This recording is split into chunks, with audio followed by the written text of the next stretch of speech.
Niners!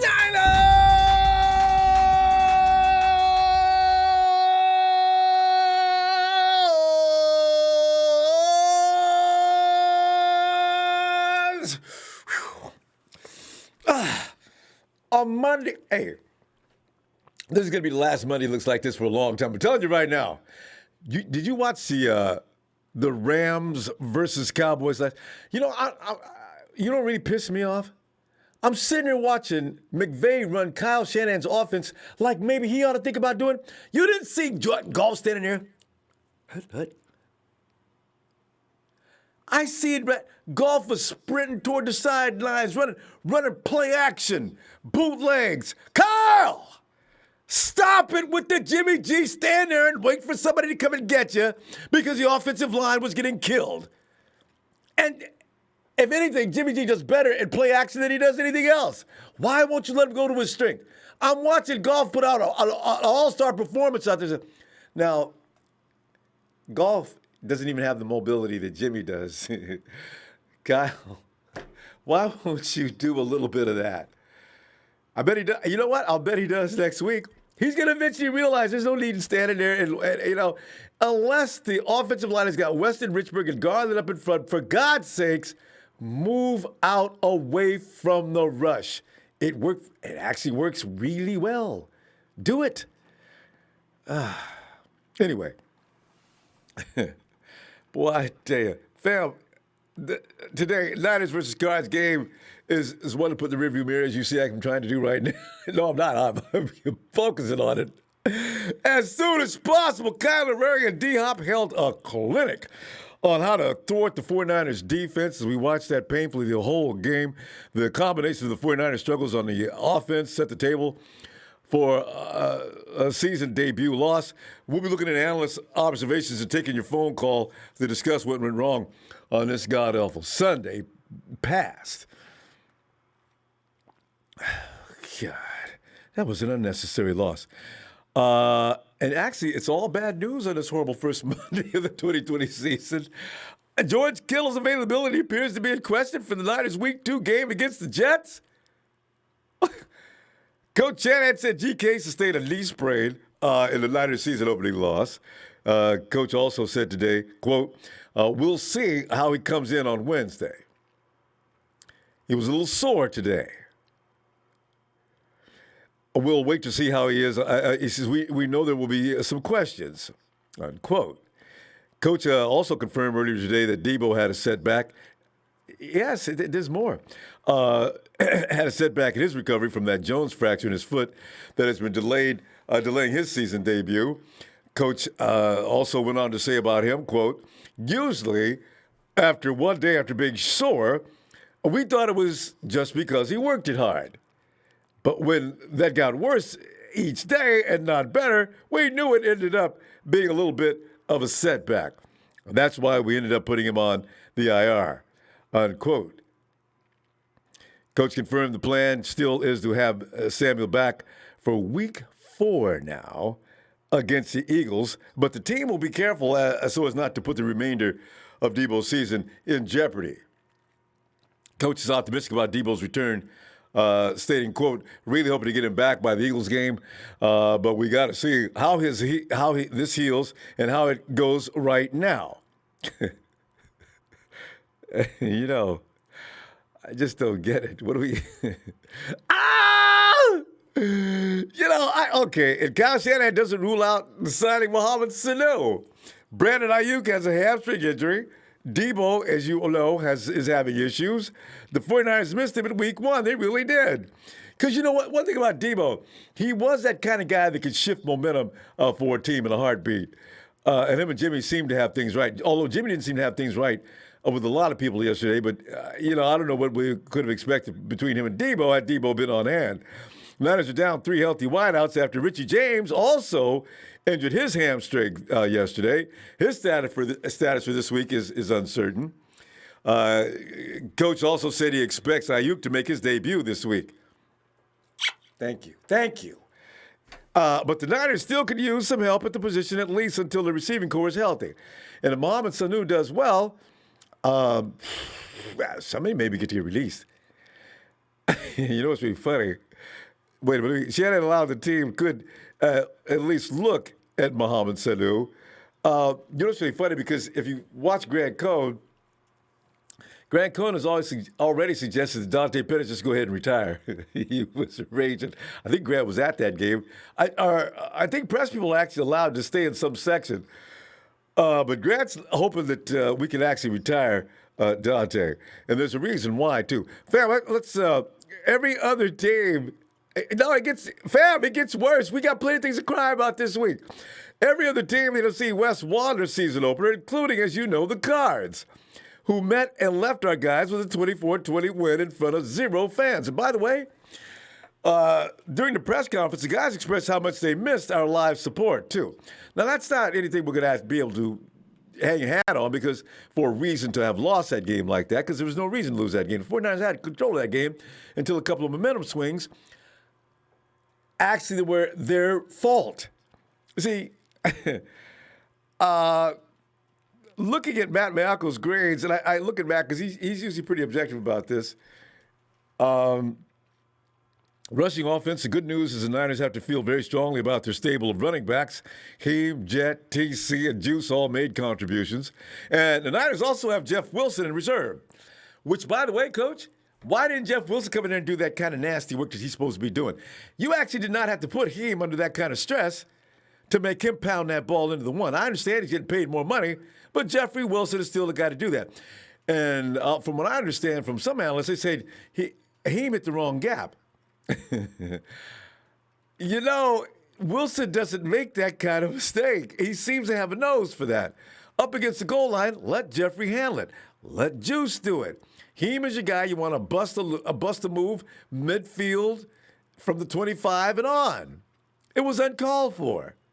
I don't mind. You know, I'll criticize because I am full believer in Kyle Shanahan. I have a right to criticize some of his moves, and that was silly. It was downright silly. There were any number of people. Anyway,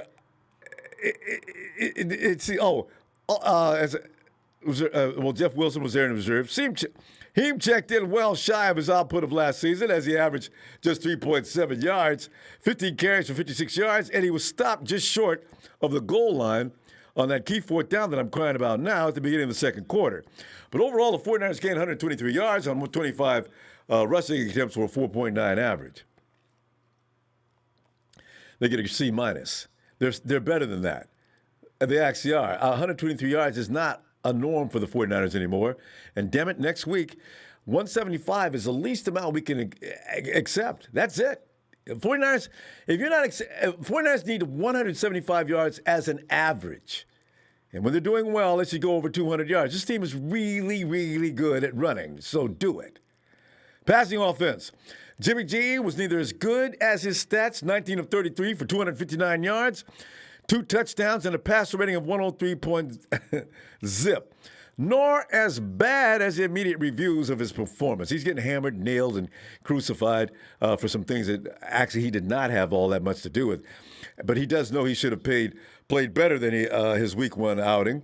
There's no question his worst throw was that high, stupid toss to the left side that forced GK to leave his feet, which was the biggest contributing factor to the injury that limited GK's effectiveness the remainder of the game. JG and KB had a couple of nice hookups, but JG was a tad late, and his throw for the corner of the end zone was a duck wobbling pass and what could have been a late go-ahead TD. The Niners got nothing from their other wide receivers, which is what, as I said, Grant Cohn is now campaigning to end Dante's career. Garoppolo tried to hit DP deep. The throw was not bad at all. Finally. But what did DP choose to do? He didn't even make an effort to haul it in. Dante! See, everything you get, it's warranted. See, I was trying to defend you. No, you, whatever they said about you, you deserve it. Ain't no dog in him at all. See, he was the top pass catcher with 4 catches for 95 yards. That's not supposed to be the case. Including a 76-yard catch and run early in the game, the 49ers were 2 of 11 on third downs, and that's a reflection on the passing game.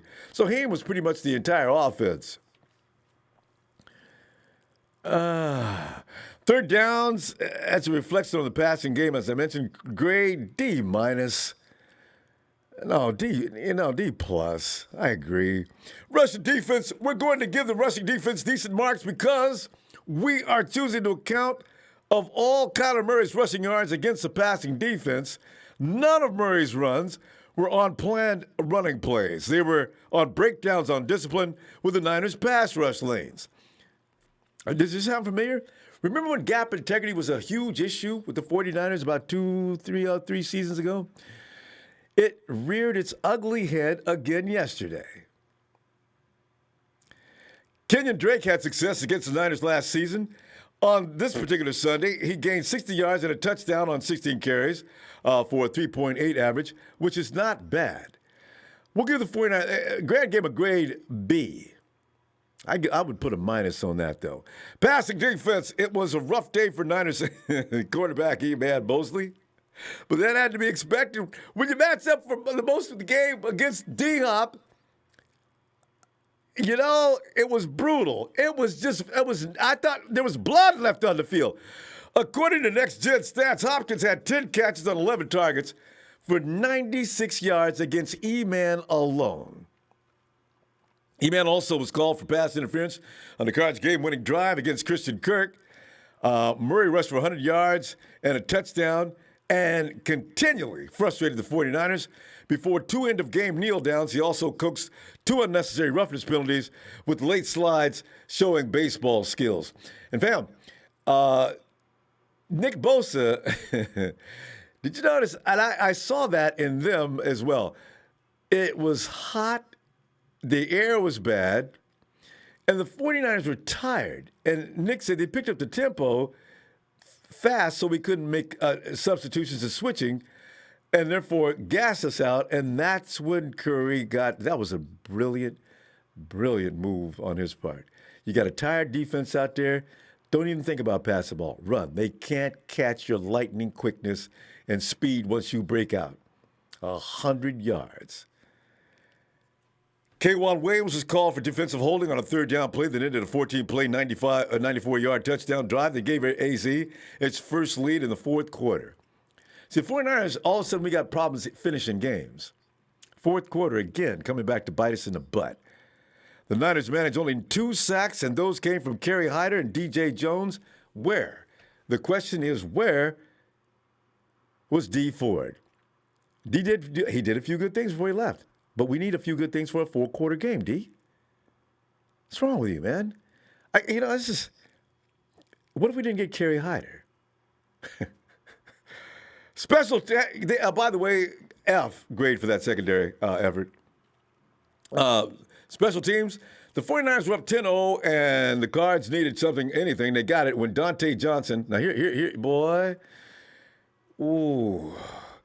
Dante Johnson, the protector for punter Mitch Wish, got blown up while trying to prevent what ended up happening. Here's what happened, though, fam. DJ was standing straight up at the time of the snap and kept a high center of gravity when trying to block 2 Cardinals. Fam, my question is, who the hell taught him that? He's been in the league how many years? The hell you doing? What do you weigh, 205? You're standing straight up. Pads can't help you none. They took your narrow butt out immediately and blocked that punt. Ezekiel Turner plowed through DJ like he's a piece of paper to block the punt. One play later, of course, the Cardinals had a touchdown. You see, the 49ers did this to themselves all game long. All game long. One little stupid thing after another. It resulted in an ass whooping. Other than that, special teams were a wash. But that play was a big one. They flipped momentum and got the Cards back in the game when the Niners were threatening to blow them out. The Niners had full control of that game at that point. In fact, the Cards look a little frustrated. No. Here's Dante Johnson. Come get some, boys. Bam! They did. Dante, man, I'd have you, but you'd be on the waiver wire right now. I don't care if we're short or not. D- for the special unit. Coaching, the Niners were playing without 2 of their top 3 wide receivers. Debo and Brandon Ayuk were inactive. Shanahan had a difficult time pushing the right buttons to get anything going. On offense, the difficulty on third downs prevented the Niners from establishing any kind of a rhythm. Cards DC Vance Joseph implemented a great plan to take away a lot of the throws JG wanted to make, including to Kittle in the second half. Niners were getting out-coached on both sides of the ball. You'll lose games like that 9 out of 10 times. We haven't seen this nightmare in a long time, and it is really, I didn't want to see it anytime soon.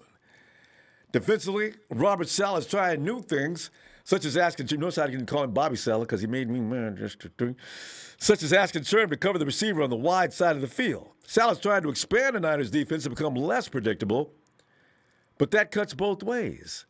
Y'all ain't worked on this stuff enough this offseason, so it's going to get beat up for a while, ain't it?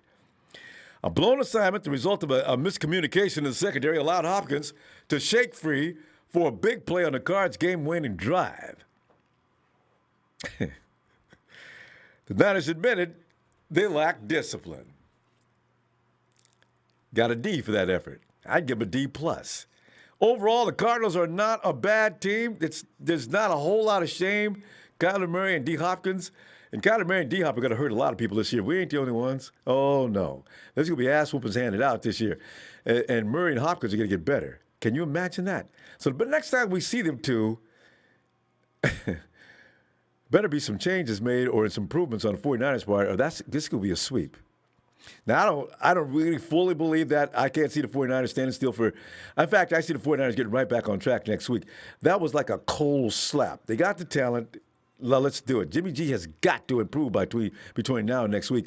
But we've seen G suck like this before in practice at other places and come back and just it's complete annihilation on his part. Let's see if he rises to the occasion next week. But this game was mainly a game of missed opportunities for the Niners. Defensively, they got roasted by Hopkins' hands and Murray's feet. Offensively, the Niners squandered too many opportunities on third downs. They did it all game long and within the red zone, where they scored just 10 puny points on 4 trips inside the Cardinals' 20-yard line. And that's unacceptable for the 49ers, and we saw them do much better than that last year. And we know their capabilities are way beyond that. The expectations this season are much greater for this team. And on Sunday, they did not take care of business against a team they should have beaten. D- 49ers. Family, you can jump on any of this stuff you want to. Your feelings about George Kittle, is he going to play next week? And the Jets. You know, man, I know. I am sexy, but he says, oh, no, we suck again. Don't look for this to be an ongoing thing. They'll get out of this. John Miller, thanks, fam. And don't worry, 49ers will be all the way wild. 15-10? 15-0. Okay. 14-2, watch and see. Let me get a okay. Bronco Niner. We have the worst fans ever. Thanks for those contributions, guys. And also, Brandon of the 49ers Empire. Thanks, fam. God, our fans are awful. We lose one game, and we should tank for Trevor. Though, you know what? Those are the same people. Those are the Chicken Littles. They always go to extreme. Okay, so I've learned to accept them. They're going to say the day on the stage after every loss. We could be 14-2 right now. They'd still be talking like that. Arnold Spears says we need to go ahead, sign a Sanu. We need a wide receiver, and Jimmy has to get his confidence up. He looks trash. Kim Boutreau, that was a typical preseason game. It was. That's what they look like, preseason plan or something. With a few corrections, we'll be fine. We still got the personnel. People need to remember that. The personnel will snap out of that. They know what they're capable of doing.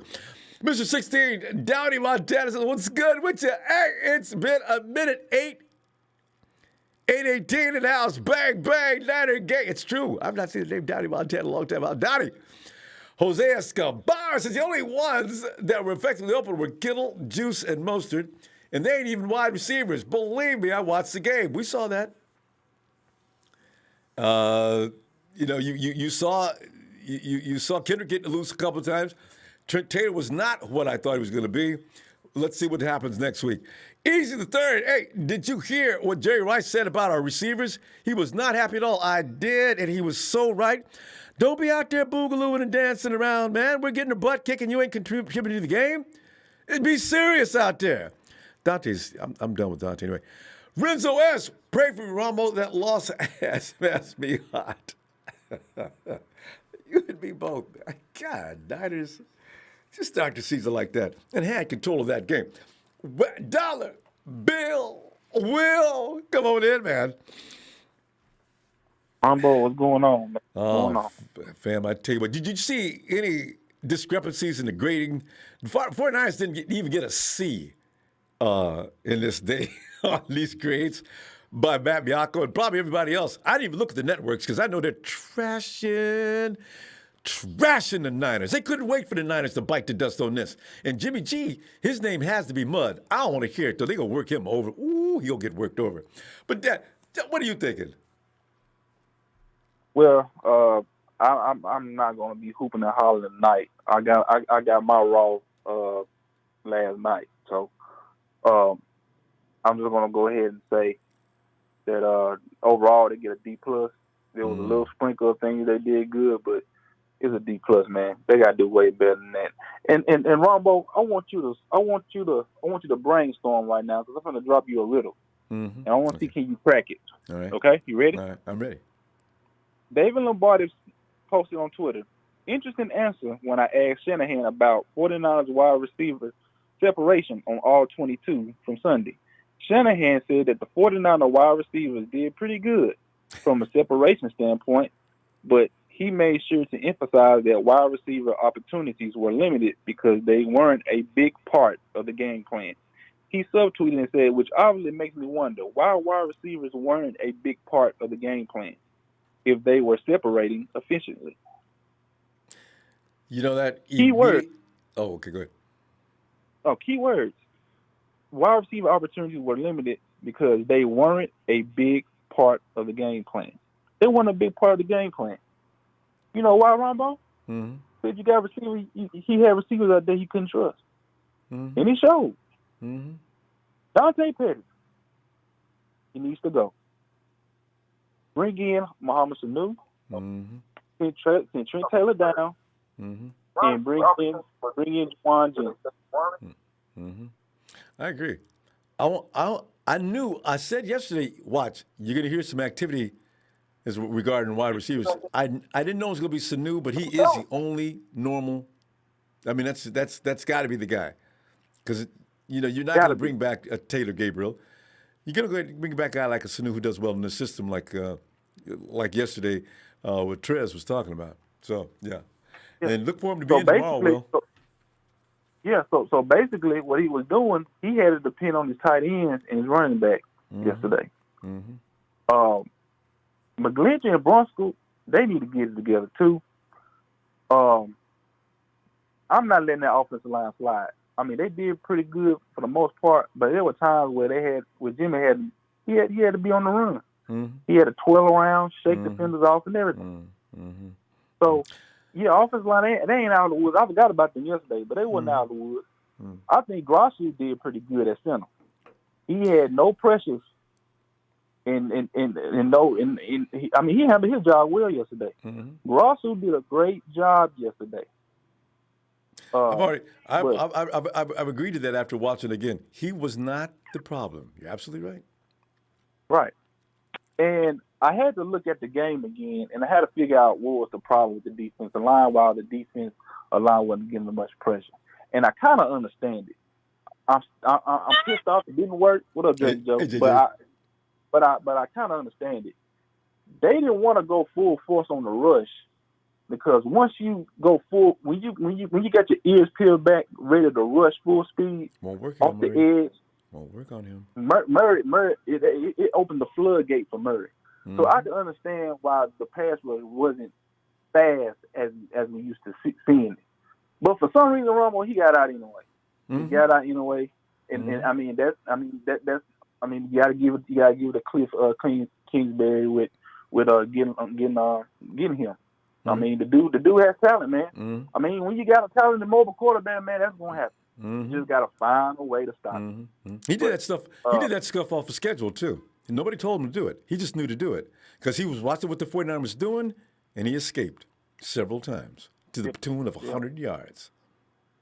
Yeah. So, but overall, man, this a D plus for me. And we're so used. And I'm gonna tell you what, they also that Dante Johnson. Now we know good and well we've been seeing Kyle Juszczyk in that position on punt. I don't know for some reason why they didn't put him in that spot. I don't know why Kyle Juszczyk usually plays that position on punt. He plays that spot with Dante Johnson. I wonder why he wasn't there though. Because Dante Johnson he couldn't hold water. I mean, he couldn't. Well, we got to stop. I just wish the media would have asked Kyle that while he was sitting up there looking all pissed off during his presser too. Well, you know what? I'm gonna tell you what. Tomorrow, I'm gonna be back Wednesday after the press conference to see what the 49ers are talking about, and we'll see what happens. I think Sanu will be with us by then too. All right, fam. Oh yeah, and Asa, don't count Asa. I think they're gonna bring him along too to get put on this team. I'm not counting that. Sanu and Asa, I think they're gonna be on this team. I really do. Asa would be in there now if he wasn't hurt. Yeah, but we'll see, man. But shout out to you, Ronbo, man. Shout out to my TP fan, man. Partner Dre, Trey Trez, Big Show, Russo, all them guys, man. Shout out to the Ronbo Sports Fan Club, Rico, Jersey Joe, Sheik, all them guys, man. Hey, man, it's still on. Super Bowl 55, Tampa Bay, Florida. It won't be the State Buccaneers. Tom Brady looked more worse than Jimmy G did. That's saying something. I mean, it's a silver lining behind this, but I Ronbo, Rams ever rooted out the Super Bowl, and they broke. All right, Ronbo. Night, Phil. All right. But somehow the Rams signed Jalen Ramsey for the biggest contract in cornerback history. Where are these people getting this money? And we was crying about how we're going to even sign George Kittle. I don't understand.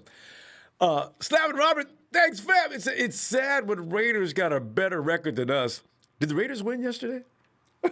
I guess they did, because we only played one game.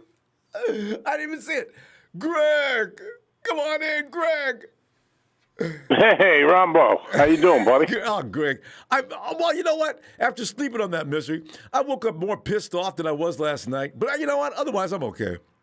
How about you? Yeah, no, I guess I was a little aggravated. But, I mean, the way you got to break it down is, you lose the Super Bowl, like, heartbreak, and then you're, like, ready to, like, wait for these guys to just unleash and just be like, all right, that was a fluke. But, they have a close one, and it's like, Jimmy wasn't playing great, but then again, he didn't have a lot of wide receivers open, and then you see the game plan by Kyle, and I think Kyle was unprepared. I mean, I don't know what the hell he was thinking. I mean, and then, you make a good point about Sanu. I mean, I don't know. Do you think he's good enough to? I mean, because didn't the Patriots get rid of him? I mean, do you think he can contribute until we get healthy, at least to open up some things for Jimmy? What do you think? Well, the thing is, Emmanuel Sanders became expendable. I think it has a lot to do with the scheme you're going to send Sanu in. He did well with Kyle Shanahan. There's no reason to believe he wouldn't do as well with him now. And he'd bring Greg, but I'd really appreciate, as did Sanders, he brings this old sensei thing to the locker room, like what Sanders did last year. All of a sudden, the youngsters stood up and marched in line, So I'm thinking maybe he could bring that as well as contribute, because somebody needs to be something out there. Yeah, you know what really pissed me off last night? I'm looking at, look, I don't know. I mean, Kinlaw, I don't know. You could see Buckner, missing Buckner. I remember you saying something back when we drafted him. They were going to be, it's going to be fine. Man, hopefully he will get better. But you could see that they're missing that push up the middle. I mean, so they're going to try to figure out what to do. But what really pissed me off is I'm watching thwart is just, I mean, what the hell is up with him? I mean, then you look at and you watching Dallas and you see Aldon Smith, right? And I'm like, what the hell? Why didn't we give him another shot? No. Find him. What the hell are you thinking, right? It's hard to trust him. He looks like, let's see how long he lasts this year. I know, but they're already like they were giving him so much love last night and saying, he turned his life around. And I mean, he was an alcoholic, right? Isn't that what his whole problem was? It wasn't like he was, abusive to women. What did he do? I mean, was it alcoholic or something? Is that what his problem was? He was drunk, WI, or? And when he wasn't drunk, he was doing drugs. I mean, he's got. Yeah, okay. I didn't realize issues. That. I mean, I guess you got a point. I think we'll be all right up front, right? I mean, you think Kinlaw will come around, or we'll have, somebody, the rotation, Solomon Thomas? I mean, what do you think? What are your thoughts on that? It's going to be a by committee situation going on there. It's going to take him at least 6 to 8 weeks. He's not even in the right condition to play NFL football. He actually didn't do bad for the time he was in there. He had a couple of plays where he didn't just use brute strength. Here's the thing, Greg, Solomon Thomas wasn't even on the stat sheet yesterday, and that really annoys me.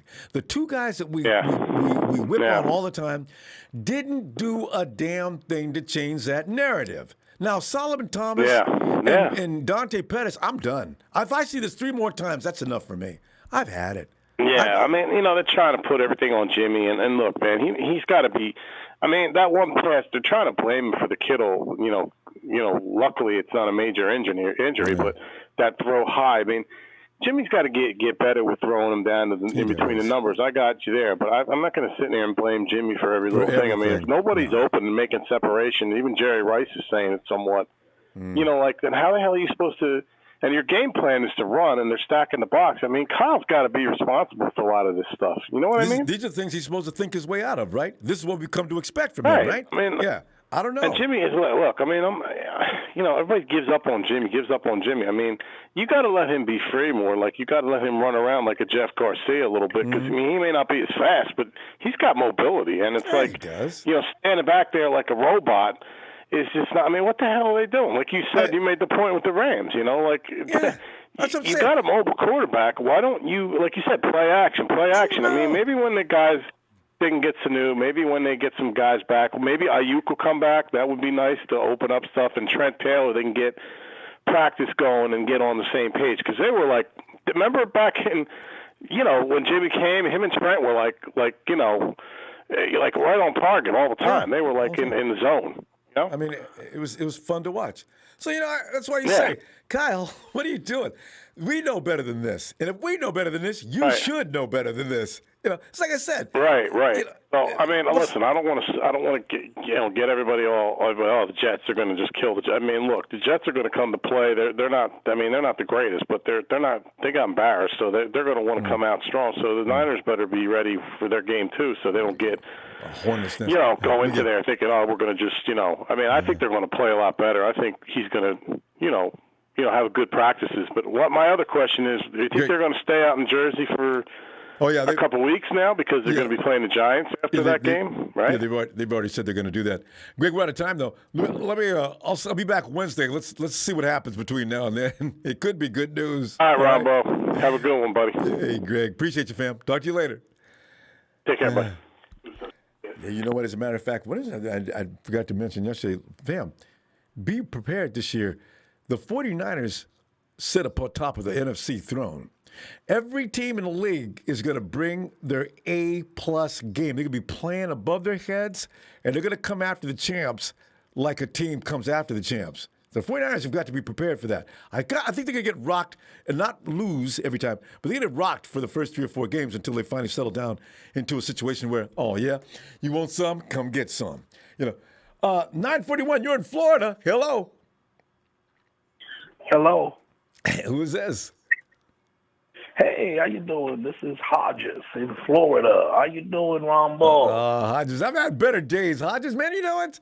I was looking to win game 1, and they had that game right there to win it if they wanted it. Do some stupid boneheaded mistakes and shifts in momentum that were uncalled for, even though they were a tough game. D. Hopkins out there, Kyler Murray. But still, the game, we had it under control until the punt got blocked. From that point on, it was all downhill. Momentum never came back. But Hodges, is that what you say? Your name is Hodges, right? Yes, sir. You're right. Yes, sir. Hodges, what is your summation of all that took place yesterday? And grades down through here, I don't see anything above a D. This is for the 49ers on every position. I think it's right. But you're on. What do you think? Yes. Well, well, first let me say this. I've been a long time listener. I said, man, I need to talk to Ronbo and the 9 Power Empire tonight. Man, that was something. And I would stick with the D. I think a D is fair with what we expect and what we know they can do. And one of my concerns, Ronbo, I'll tell you how you feel about this. One of my concerns is I think that sometimes Kyle Shanahan out-geniuses himself. and sometimes you have to just stick with what works. You know what I'm saying? Like, just stick with, if you look on that drive when Raheem was running and we got down and we got in the red zone and then he started passing, and you remember he broke off some, and then I think even Jimmy got a little 9-yarder, and it was working. And if you look on the stats, you would see that they were getting yardages. They were moving. They would get in the red zone, and then he starts passing again. And like you were saying earlier, you got Wilson. You got people that could just put the ball in. And so that's one of the things that concerns me.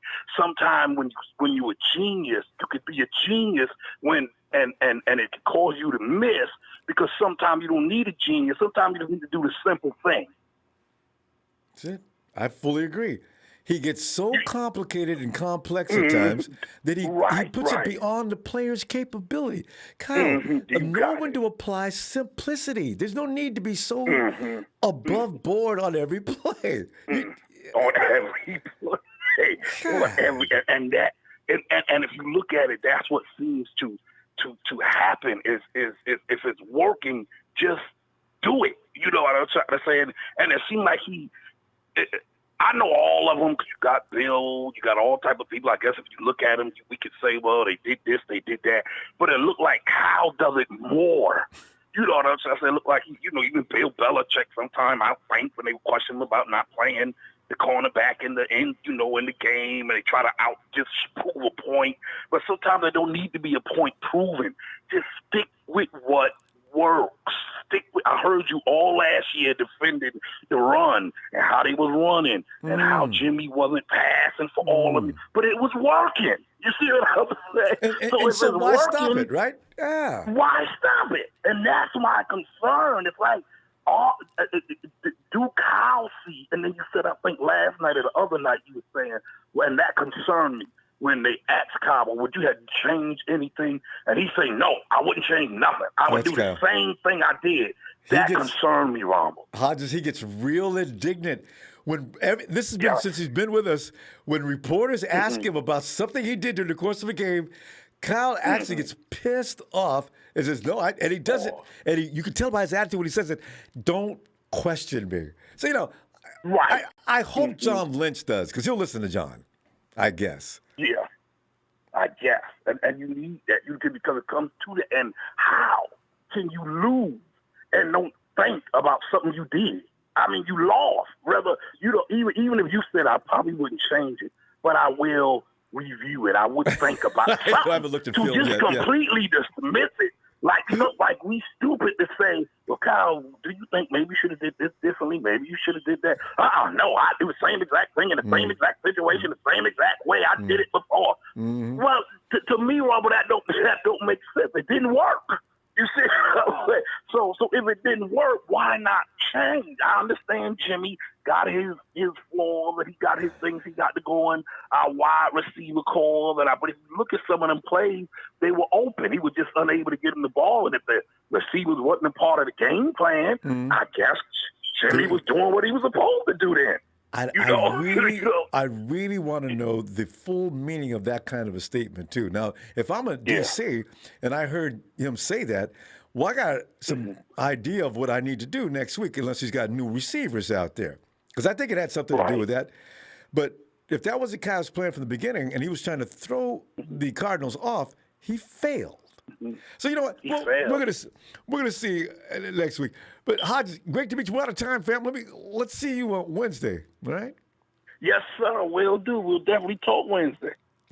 Great to meet you, Hodges. Have a good night, fam. Good to meet you too, man. Yes, sir. You do the same, and Niners for life, baby. Niners for life. Yeah, all right, fam. Night. All right. And is that Barack O'Neider with that message there, which says? We won't read that, but he's all excited about getting Mohamed Sanu. Thanks, Barack, for that contribution. Hey, and here comes KC. What's up, KC?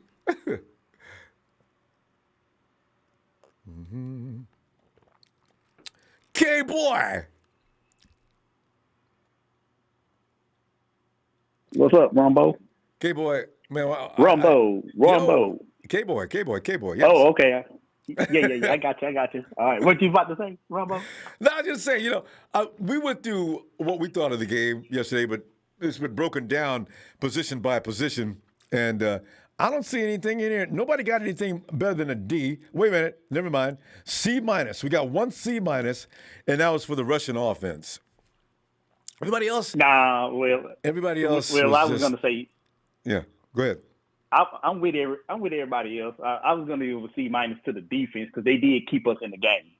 But I made a mistake, actually. Russian defense got a B. Okay, so we got a B and C in here. Oh, My bad. Yeah. I mean, I can see that. Like I say, I get a defense a C-, but that's the best grade I can give the whole team. Overall, the team D-. Offense D+, just because we had a couple of big plays in there. Special teams a D-. And all Coaching, because of Dante. He brought whatever grade that the special teams would have had. Dante brought it all the way down by himself. What the hell is he doing? Man, K-boy, who taught? I don't know. You're 6 foot tall. You ain't got that much size, and you standing straight up and protecting the punter. What are you doing? Like he just started playing football yesterday. Man, I don't know, man. I don't even want to talk about that. To tell you the truth, man, you bring it back memories. I was calm, you know what I'm saying? I calmed my nerves just from yesterday. I'm in a good mood. To be honest with you, I wanted our record to be. I'd be okay if our record is 7-3. When I looked at the schedule when it first came out, 7-3 before the bye. That was the worst it could be. Before that's why I say at best I wanted 8-2 or 9-1, but 7-3 is if they worse than 7-3 before the 10-week bye, we got problems, and that's how I look at it. Well, we need a clear number one wide receiver. That's exactly what we need. If you think about it, that's what Kyle Shanahan needs to get the offense the way he needs it. If you think about all the places that he's been, when he was in Cleveland, I believe he had Josh Gordon. Yep. When he was in Washington, he had Santana Moss. When he was in Atlanta, he had Julio. Good, clear cut, wide out one, and he doesn't have it here. I'm guessing they hoping they can draft one, but if they don't have it by this year, they need to go in free agency and get one for his offense to pop. Because I love Kittle. Kittle is the best tight end in the league, but he is not a wide receiver. Cal Shanahan needs a wide receiver, a clear-cut number one for this offense to go. K-boy, you've got two potential. I need to see. Debo's probably, in fact, if Debo plays yesterday, he probably makes we win. I believe we. He makes those kind of plays that turn things around. I mean, he's beaten up just about every team in NFC, and he particularly owns the Hawks. So you got to have that kind of a guy. George Kittle does need some, but still, they had Jordan Reed, and they used him for one or two plays. And I'm not sure what was going on with that. They didn't use him enough. Yeah, but just like you said, he's not a wide out. He's a tight end. And I don't think his scheme is based on tight end play. It's based on wide receiver play. Even though you can move him out to play wide out from time to time, but it just, I don't know. Well, I'm not in Atlanta. I'm not an offense creator or nothing like that. Yeah, but in Atlanta, he did run two tight end sets a lot. Kyle's just got to realize, I'm not sure if Kyle fully understands who's on his roster and all the capabilities. At times, I wonder, Kyle, I want to see. Yeah, I want to see the offense that we had when we played against the Saints, when we blew out Carolina last year, and when we killed the Browns. That's the offense I want to see. Just clear cut, no indecisiveness. Just go out there and score touchdowns.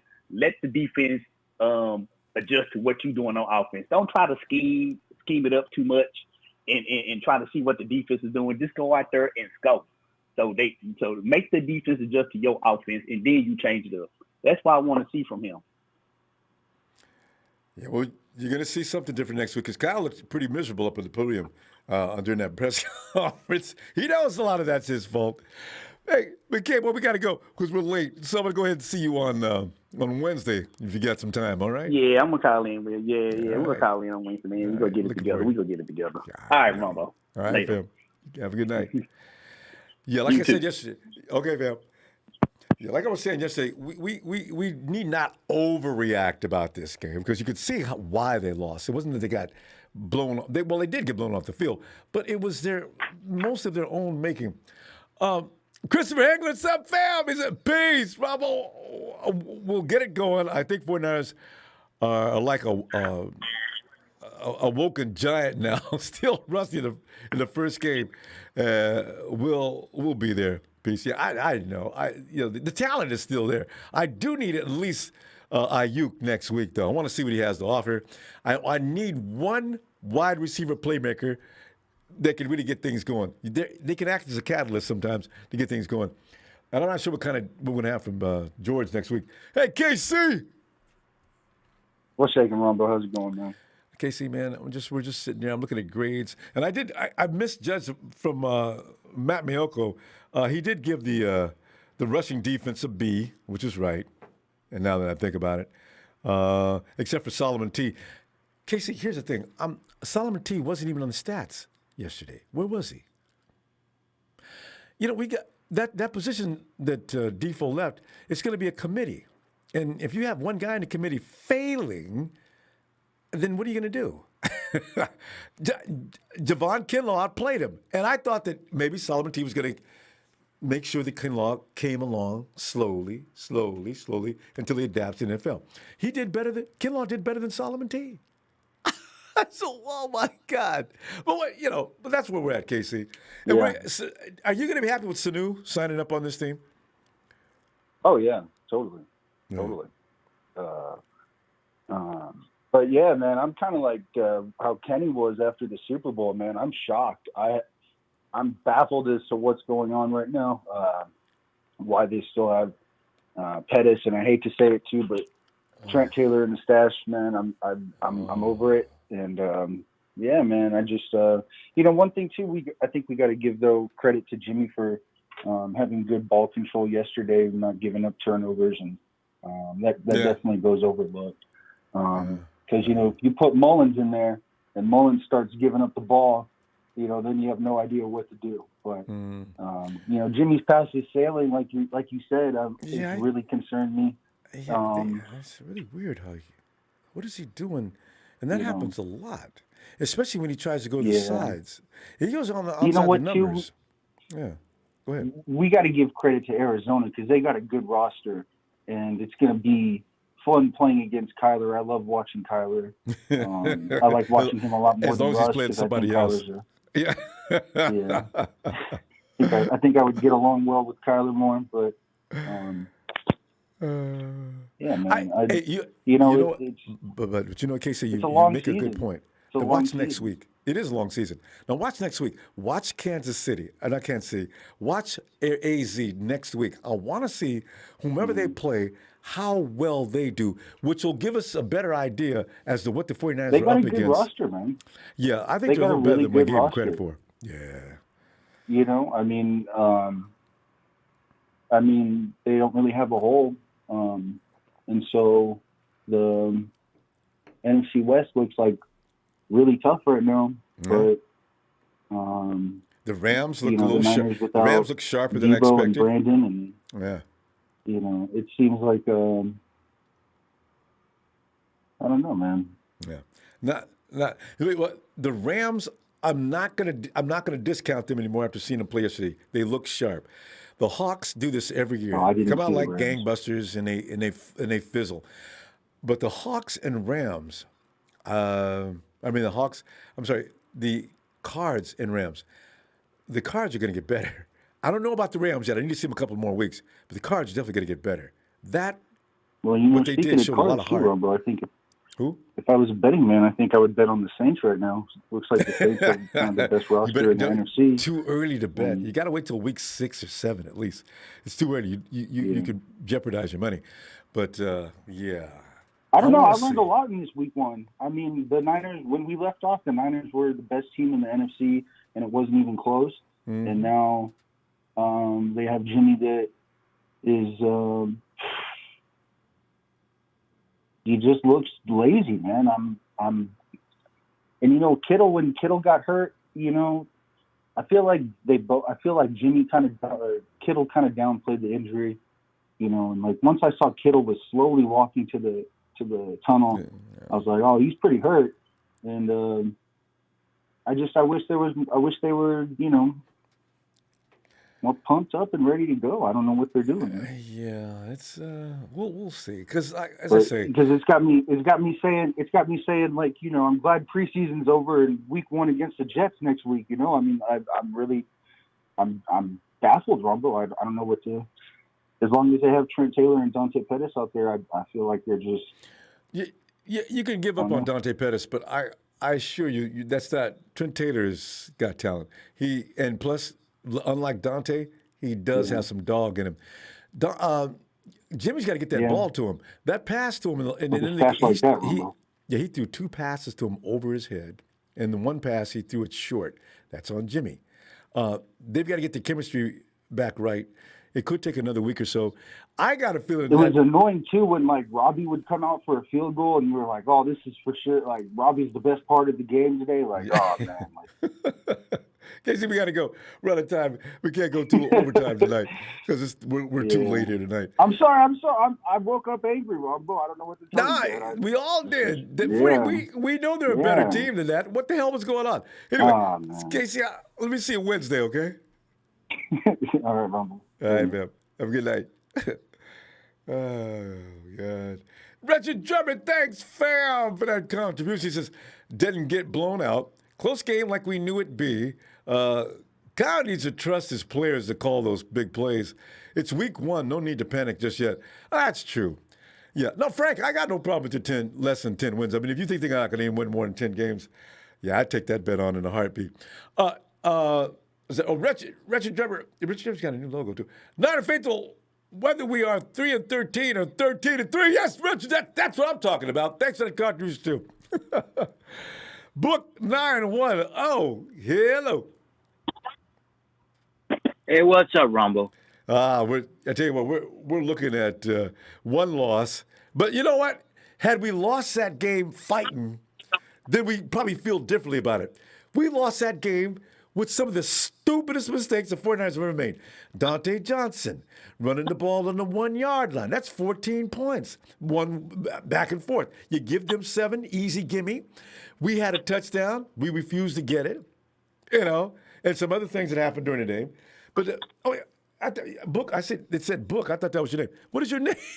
I'm sorry, Phil. It's Book, Ronbo. It's Book. It is Book. It's Book because I've been calling. I've been listening to you, but I've been out of the net because of my injuries and stuff. But I still listen and give you always a thumbs up. But Ronbo, we could have won that game. I know. Even as bad as they played. But no, Ronbo, in the first quarter, I think it was the first.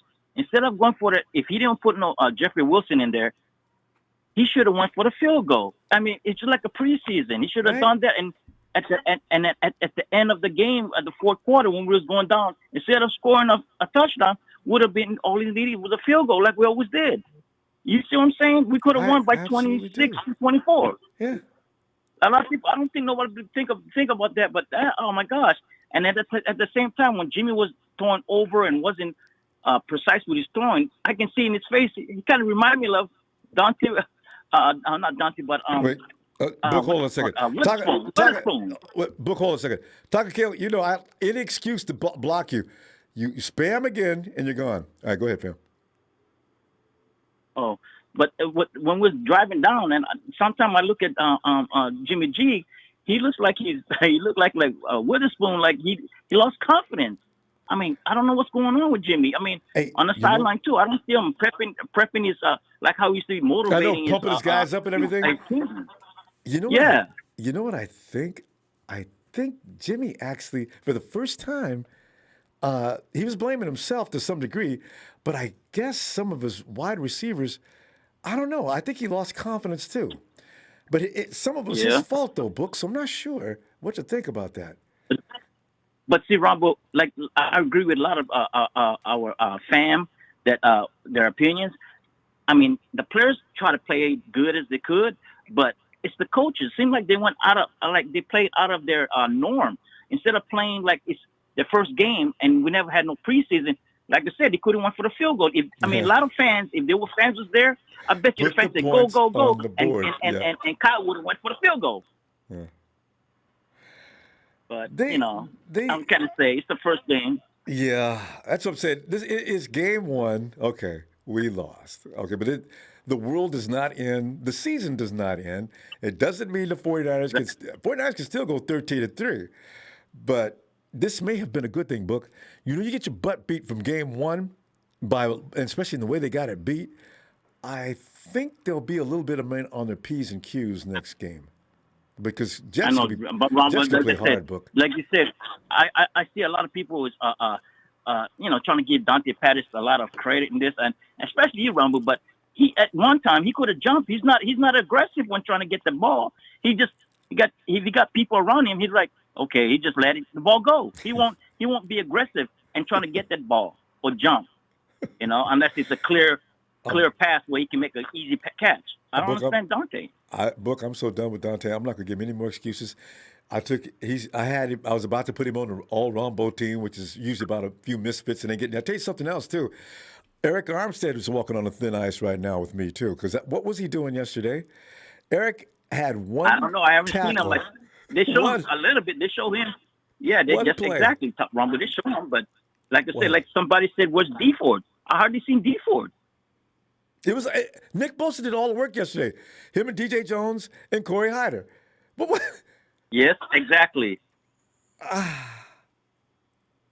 Okay, But like I said, Rumble, at least I can sleep at night now because, like I said, I mean, I watched the 49ers since when I was growing up and when John Brody was a quarterback. I'm 59. I can't stress out these days. I can't stress out because I'm ready losing my mind. Because how many bad seasons between then and now? We've had stretches. Well, come on. The 49ers are not done for this season by any stretch of the imagination, though. Oh, yeah, of course. Because there's no longer a confidence factor with the team. Kyle's going to see what he's doing wrong and make some adjustments. Because as bad as Kyle, we're nailing him for yesterday's game, he's had way too many great games called. So, but we can get mad about his one bad game this time. Exactly. You're right, Ronbo. God. I mean, like I said, at least we got a diehard Niner fan, especially you bringing it out to us, and we can speak our mind and our opinions about this, day in, day out. And I appreciate it, Rumble. And Book, I appreciate you, fam. But we're going to go. I hope we get back in here Wednesday because we'll be back for Wednesday, all right? I will, Rumble. All right, fam. Have a good night. Yeah, bye. Yeah, you too.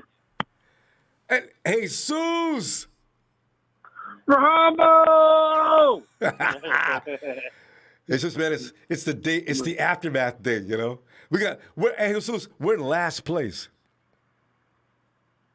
Man, we can only go on top from here, baby. You know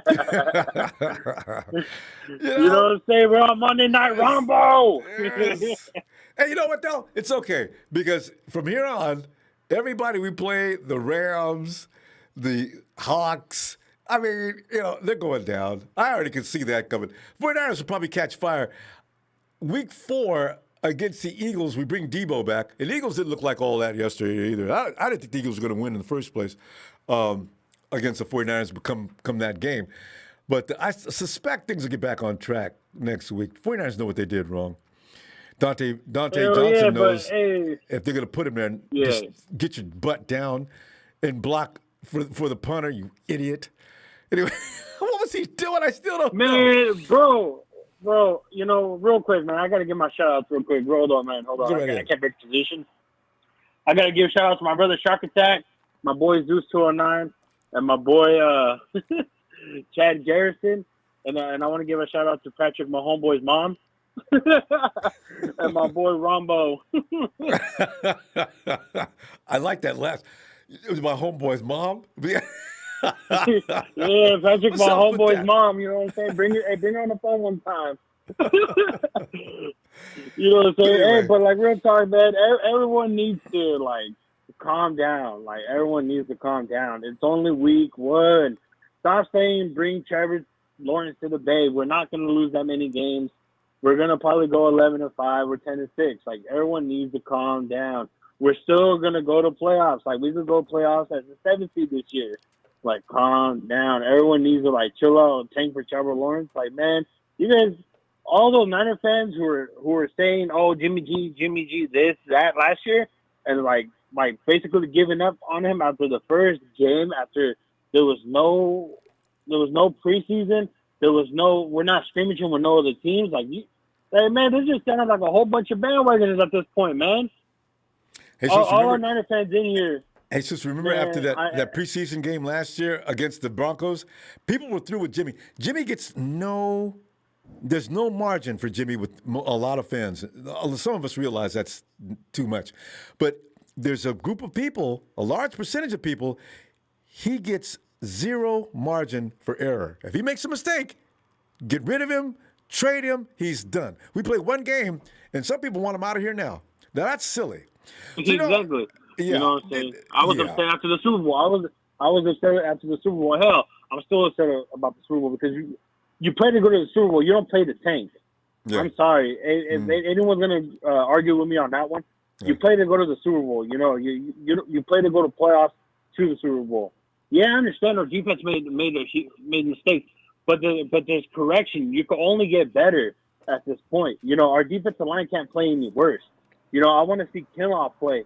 You know, D4, he needs to get it together, you know, or not, we just need to trade his ass, you know? Yeah, I don't know why we didn't try to work out a deal with Javion Clowney, you know, and trade D4 away, you know. Well, it's not that easy. He's getting paid a lot. And he doesn't. It's not that easy, but D4 gets paid a lot too. But you know, it's hard to trade. Would you take D4 if John called you up and said, I'd like to trade D4 to you? What would you say to him? What's the price they're asking for? You know, because if I'm going to take that contract, if I'm going to take that contract, man, you know, I got to work out some type of deal, man. I'll give you round 7. I'm not D4 can't help me. 7. Yeah, no, because I'm not D4. He's gonna be. This is what he does. I think he's pretty much almost finished. His body's given up on him. He's gonna be. There's always gonna be something wrong. Yeah, you know, I understand what you're saying about D4. You know, who's gonna want him? You know, D4 might be one of those players that, hey, I got paid and now I'm just gonna be one of those hurt players. Casey got over on us on that. You know, injuries are part of the game, man. Injuries are part of the game. You know, if that was the case, Montana would have won more Super Bowls with us. If the league would have been what it is today, Steve Young would have won more Super Bowls with us too. You know. So we got to go way out of time. I came in too late tonight, so we're gonna keep it a little short. But listen, I'm gonna see you Wednesday. Good, man. Can I get that Niner real quick? I haven't heard you say Niner, man. I gotta remind you, man. Niner.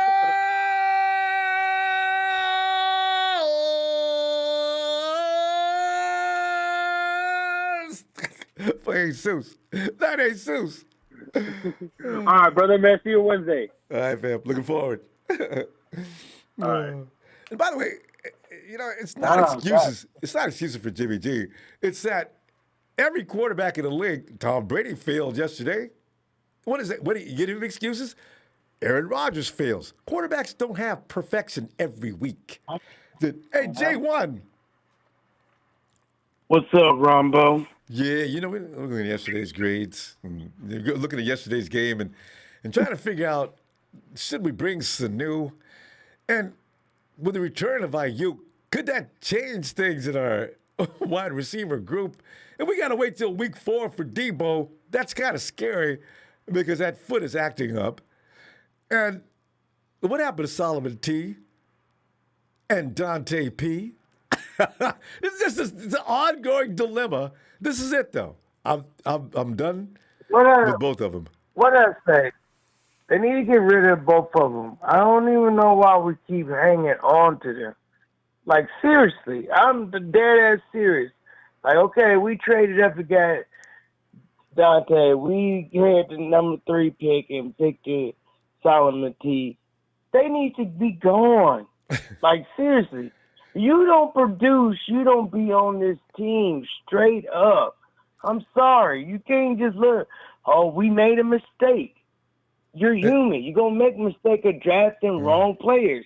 You got to cut them loose. Especially every game. Straight up. Every Yeah, game. 3 people need to be off this team. And we all know who them 3 people need to be.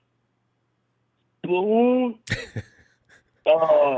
Dennis, Solomon T. Them 3 dudes need to be off this team straight up. If you can't produce, and then whoever can't produce needs to be off this team. That's just straight up and down. We trying to win Super Bowl. We ain't trying to go backwards. This is the thing.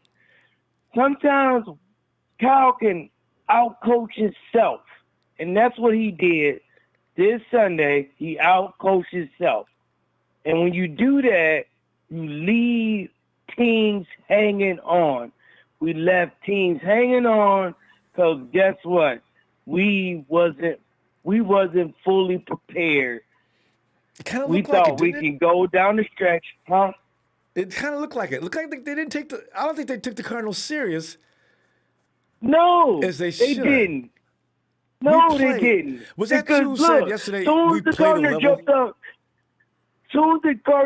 up, 17-10, right? We went straight down and scored.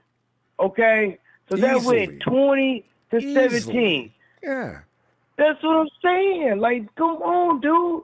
And how many tricks that we had coming towards the red zone, and we did not capitalize. Don't forget about third downs.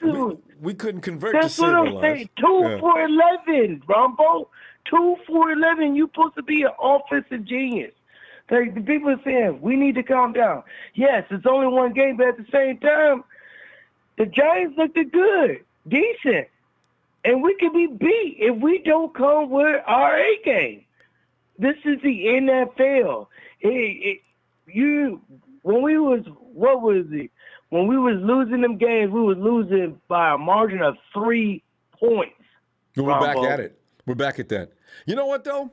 As I mentioned earlier, every team the 49ers play this year is going to get excited to play them, and that's dangerous. Yes. That means every team's going to come out, and everybody wants to knock down. Yeah. Yes, that's their Super Bowl because they know they ain't going to be good enough to be in the Super Bowl. You know what I'm saying? This is their Super Bowl. Oh, we knocked out the NFC Championship team. That's what they're looking for. And Kyle knows that. And this is what I'm saying. What's the name? Raheem Mostert had more catching yards than our receivers, our running back. That's what I'm saying. I give our team a F because simple fact is we should have blew them out. It should have been no game. We had reason when we was up 10-0 driving. Ronbo, that's why I didn't call yesterday because I was so upset because in fact I said 41-10. Guess what? We lost by 4. This is ridiculous. But you know what? Honestly, we had so many execution errors out there. That was mainly why they lost. But you know, there's other things to complain about. But yeah, the 49ers should have executed on several different plays. On your own 1 yard line, since when do the 49ers not punch it in? You know? So yeah, there's some very bizarre things that took place. But Jay, I'm gonna to see you Wednesday because I'm late tonight. So I'm gonna keep it a little shorter. So let me see you Wednesday, and maybe they'll give us something to feel better about. All right.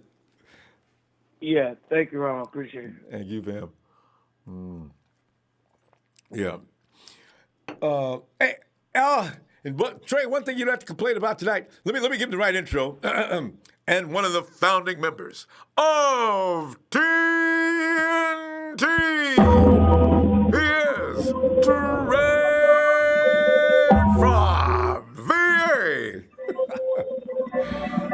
Cute cuddly tonight, boy. I tell you that right now. Boy, it's anything but. Of course, Trey is always good for Monday nights. He always brings the heat. Him and Trez, all of TNT do. Finally. And I do. Finally. Oh, God. Trey, no cute and Brother cuddly, Ronbo, I'm not gonna ask how you're doing today. Oh. I know how you're doing today. Yeah, that was ridiculous. Empire, I'm not gonna ask you if it's been cute and cuddly. It was entirely too cute and cuddly on the field yesterday. Yes, if there was cute and cuddly, that's where it was. Yes. Shout out to my TNT brothers. You know who you are, all my TNT fans. Shout out to my brother Will setting the tone, getting it right. But Brother Ronbo, we got a few things we need to talk about real quick. Because we're not gonna hold no punches. We're not. Enough is enough. Yeah, don't do enough is enough. A few years ago, you and I, we came up with this idea of Raw. Where we could come out here and get our feelings together. During the Chip Kelly era. But look, enough is enough of this Dante. Enough is enough of this Dante Pettis and he's not an Trent Taylor experiment. I'm sorry, neither one of them gets any separation. Neither one of them. Trent Taylor is a little bit better, but not much. He's not talented enough. The fact that he's the best receiver in camp, but looks absolutely mediocre on Sunday. He did. Dante Pettis. I don't want Dante Pettis on my team. You know what the biggest problem I have with this, Ronbo? Why are we carrying 4 tight ends? Why are we carrying 4 tight ends?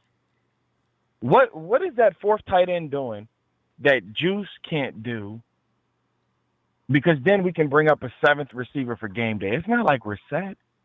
That's receiver. Why can't Jawan Jennings get on my field? Because of Charlie Warner? Really? Could be. It might be somebody else. It could be Ross Dwelling. Ronbo. It's the little things. That's the coaching thing that upsets me. And then, for those that don't understand, please put your kids to bed. If you allow your children to listen to Ronbo, this is your disclaimer right now. Brother Ronbo, I'm going to need some help. Is it that time? And now, as we do on Monday nights, we let it all hang out. It's time for another segment of Let Me Holla at You. Jimmy G. If you thought that I was going to let that slide, Ronbo, why does our quarterback refuse to use his footwork when it comes to throwing passes? Why is he all shoulders and hips? Flat-footed throws. Yeah. You don't. Bill Walsh would be turning over in his grave right now if he saw footwork. Yes. I have no idea. I blame the coaches. No wonder you can't hit a wide open guy for 21 yards in the 4th quarter. But here's the biggest problem with his footwork, Ronbo. Not only are we missing passes and we're missing open receivers, but now your footwork is getting players hurt. How do you sail a ball almost 2 or 3 feet over George Kittle's head on a screen pass, Ronbo? I've never seen that. On a screen pass. Not that long, right? Just a short because shot. You're standing flat-footed and just chucking it up almost underhanded sideways submarine style. Jimmy's very lazy with his footwork, and people don't want to hear that. They want to call you a fake fan. No, it's fake to only bring up Jimmy being, 21-5? You think he's 21-5 by himself? Because nobody says the Niners are 21-5. So when it's time to lose, it's very strange. When it's time to lose, that's who I'm coming to. No. When it's time to lose, since you're Mr. 21-5, then you're going to take all of this L. Or the majority of it, not all of it, because the defense was ridiculous. In Robert Saleh, we got Atlanta Hawks. You remember that Atlanta game when Julio couldn't be stopped and there was just nothing we could do about it? We just refused to put a safety over top, played press man coverage. He had 14 catches by 7 or 8. When do you switch it up, Robert? He maybe leaves it to his new secondary coach. That's what I was going to tell you about, and then I'm going to get up out of here. This looks like the 2018 defense. You know what the only difference was from last year? You know what the difference was from last year? Joe Woods. Yeah. He's gone now. Yeah. Joe Woods is making all of the adjustments. Joe Woods is making all of the coverage. Ronbo, this was a colossal debacle of epic proportions from the quarterback to the coaching to the players on the field. Yeah. And we deserved it because we're talking about revenge. Mm-hmm. We're whooping the whole league. Ain't that right? We're going straight to the Super Bowl, right? Ain't that what we doing? We fast forwarding, right? Supposed to be doing, yeah. 13-3. You know? 13-3. Not with that Jimmy G. Not with that Jimmy G. That's the thing about G. I'm gonna get up out of here. One day you see one G, and the next day you see another G. He's so his Jekyll and Hyde is so frightening. But anyway, all right, Phil. I know we got to get up out of here, yeah. man. Shout out to my TNT brothers. Shout out to you, brother Ronbo. But for the people that aren't looking at the film, watch your quarterback in the way that he throws the ball, the platforms that he throws from unnecessarily, him not stepping in. Take a look at it.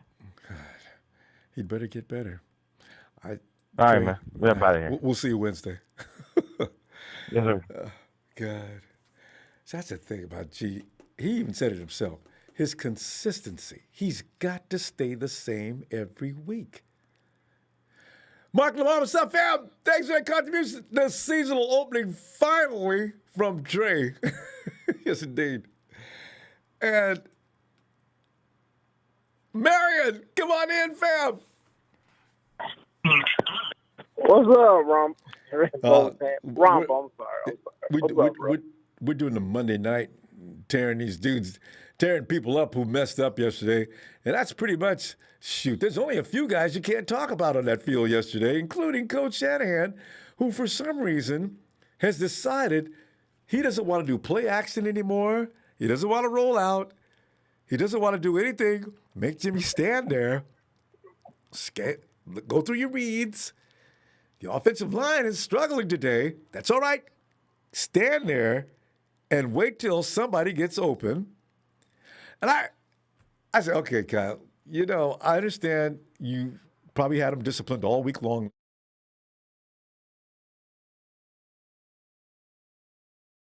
Did we lose, man? Oh, there it is. Hello, you there? No, I lost the sound of my headphones. So, Marion, I showed you Matt Maiocco's grades. The defense is the only team to pass yesterday. Special teams, I think, got us. No. We had 2 units get passing grades. Everybody else got below average and fail. And are you bringing Mohamed Sanu? Is that a good idea to bring in now? Or should you just endure the next 2 weeks and hopefully Ayuk comes in next week and looks like he can be that missing wide receiver playmaker? What do you think? Hell yeah, Branson to win. Hell yeah. I mean, because for what I saw yesterday, hold on. Before I start, I just want to say I called early because I'm on the East Coast. I'm already on a whole other day. Oh, wow. You have a very good fan base. Boy, it's hard to get through. But anyway, we should know where you're at. Okay, yeah, we started too late. That's why. Yeah, again, my apologies for coming in too late tonight to begin with. It's cool. It's cool, man. Because hey, I'm patient. For you, good. Anybody else, I hang up. But thanks, man. Yeah, man. Bring some new in, man. I mean, because from what I saw yesterday,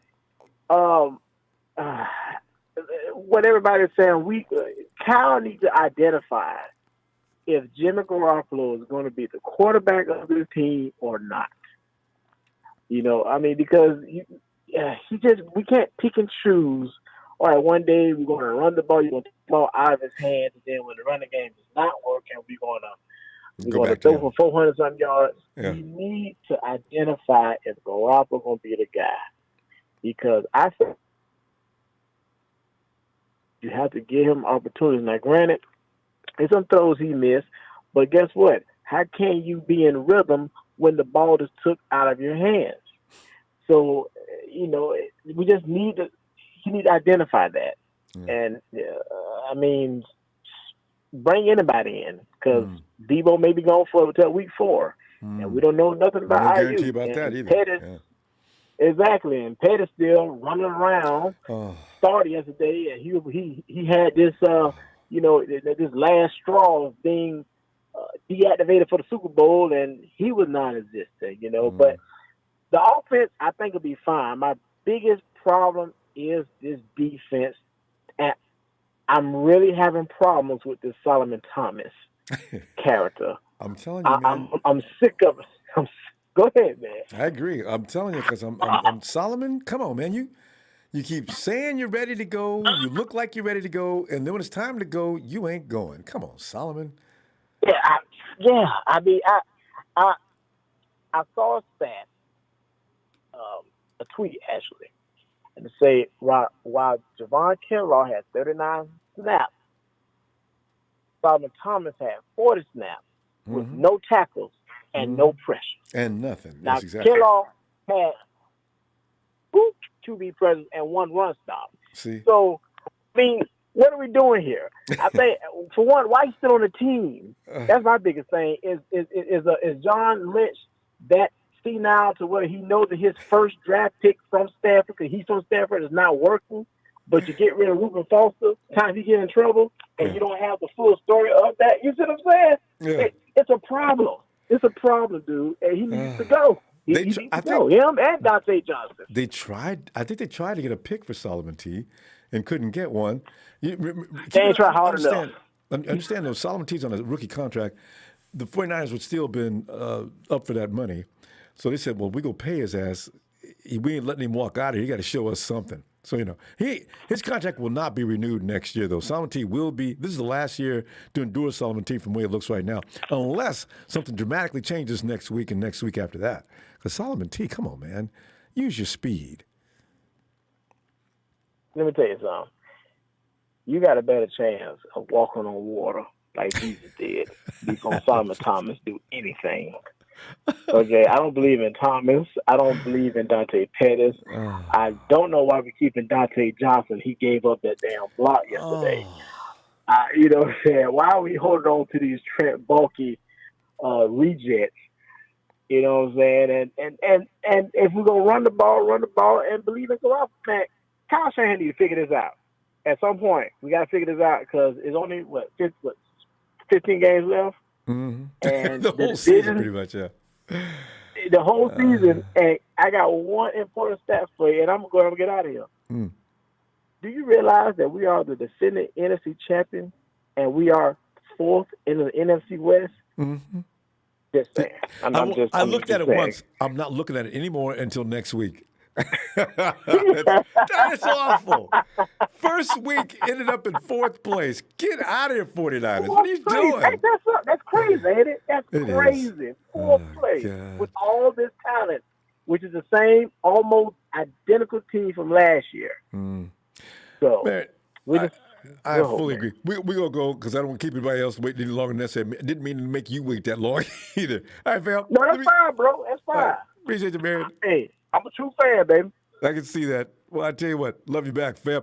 I'll see you Wednesday, okay? All right, cool. All right. And we go to 281 Texas.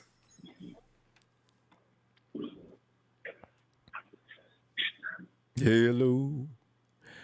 Hello. Hey, Ronbo, can you hear me? Yeah, I can hear you. What is your name? It's David. David. Hey, David. Well, David, we're sitting up here. We're still crying about having a team like we have and watch them look mediocre at best yesterday. And now we're trying to figure out where to put, because we designate blame. We haven't done it in a long time because we haven't had to. But where did you see, where was the Achilles heel on that approach yesterday? And are you prepared to bring in Mohamed Sanu, or is that a knee-jerk reaction? Are you going to wait? And what about Solomon Thomas and Dante Pettis? Are they going to help us for the rest of the season, or should we package them up and see if we can send them to Canada? I don't know. It's hard. As far as the game was, the feeling I described it was watching, remember the season that I think it was Harbaugh's 4th year, and the Niners came off of losing to Seattle in the conference title game. Mm-hmm. And they were the better team, and they came out and they blew a 4th quarter lead to the Bears. I think it was like 2013. That's what it reminded me of. I was like, these are the better team, but they're not showing it. To win. Yeah. Right. I think a couple things to look at, and I watched Dre's Niners all day today, and they had some good points. We lost by 4 points. Mm-hmm. The game was very winnable, and there's a lot of things that are fixable. I think those are my takes on the game. As far as getting rid of Solly Thomas, if we can get rid of him, awesome. But I think you wait till the end of the season. Mm-hmm. Just because of that would save us for cap space now. I don't know if we're going to get – would that help the cap out immediately if we got rid of him? Wouldn't help the cap out at all. I just want a better football player. He's on a rookie contract. He's already owed that money. He'll get it. But we're not picking up his fifth-year option. Yeah, that's true. So, I mean, I think you keep him for depth unless you can get a player on the defensive line already that can play. I think you keep him. Pettis, I know everyone's kind of talking about trading him up for Jennings. I say why not give him a shot? Yeah. Dante. He came in talking as if he was ready to play, and did I get your name? I didn't get your name. I just realized it's the first time I talked to you. What is your name? Oh, it's David. You got it at the beginning. Yeah, we did. Sorry, we did get David. All right, my production missed it. Okay. Anyway, I'm sorry, David.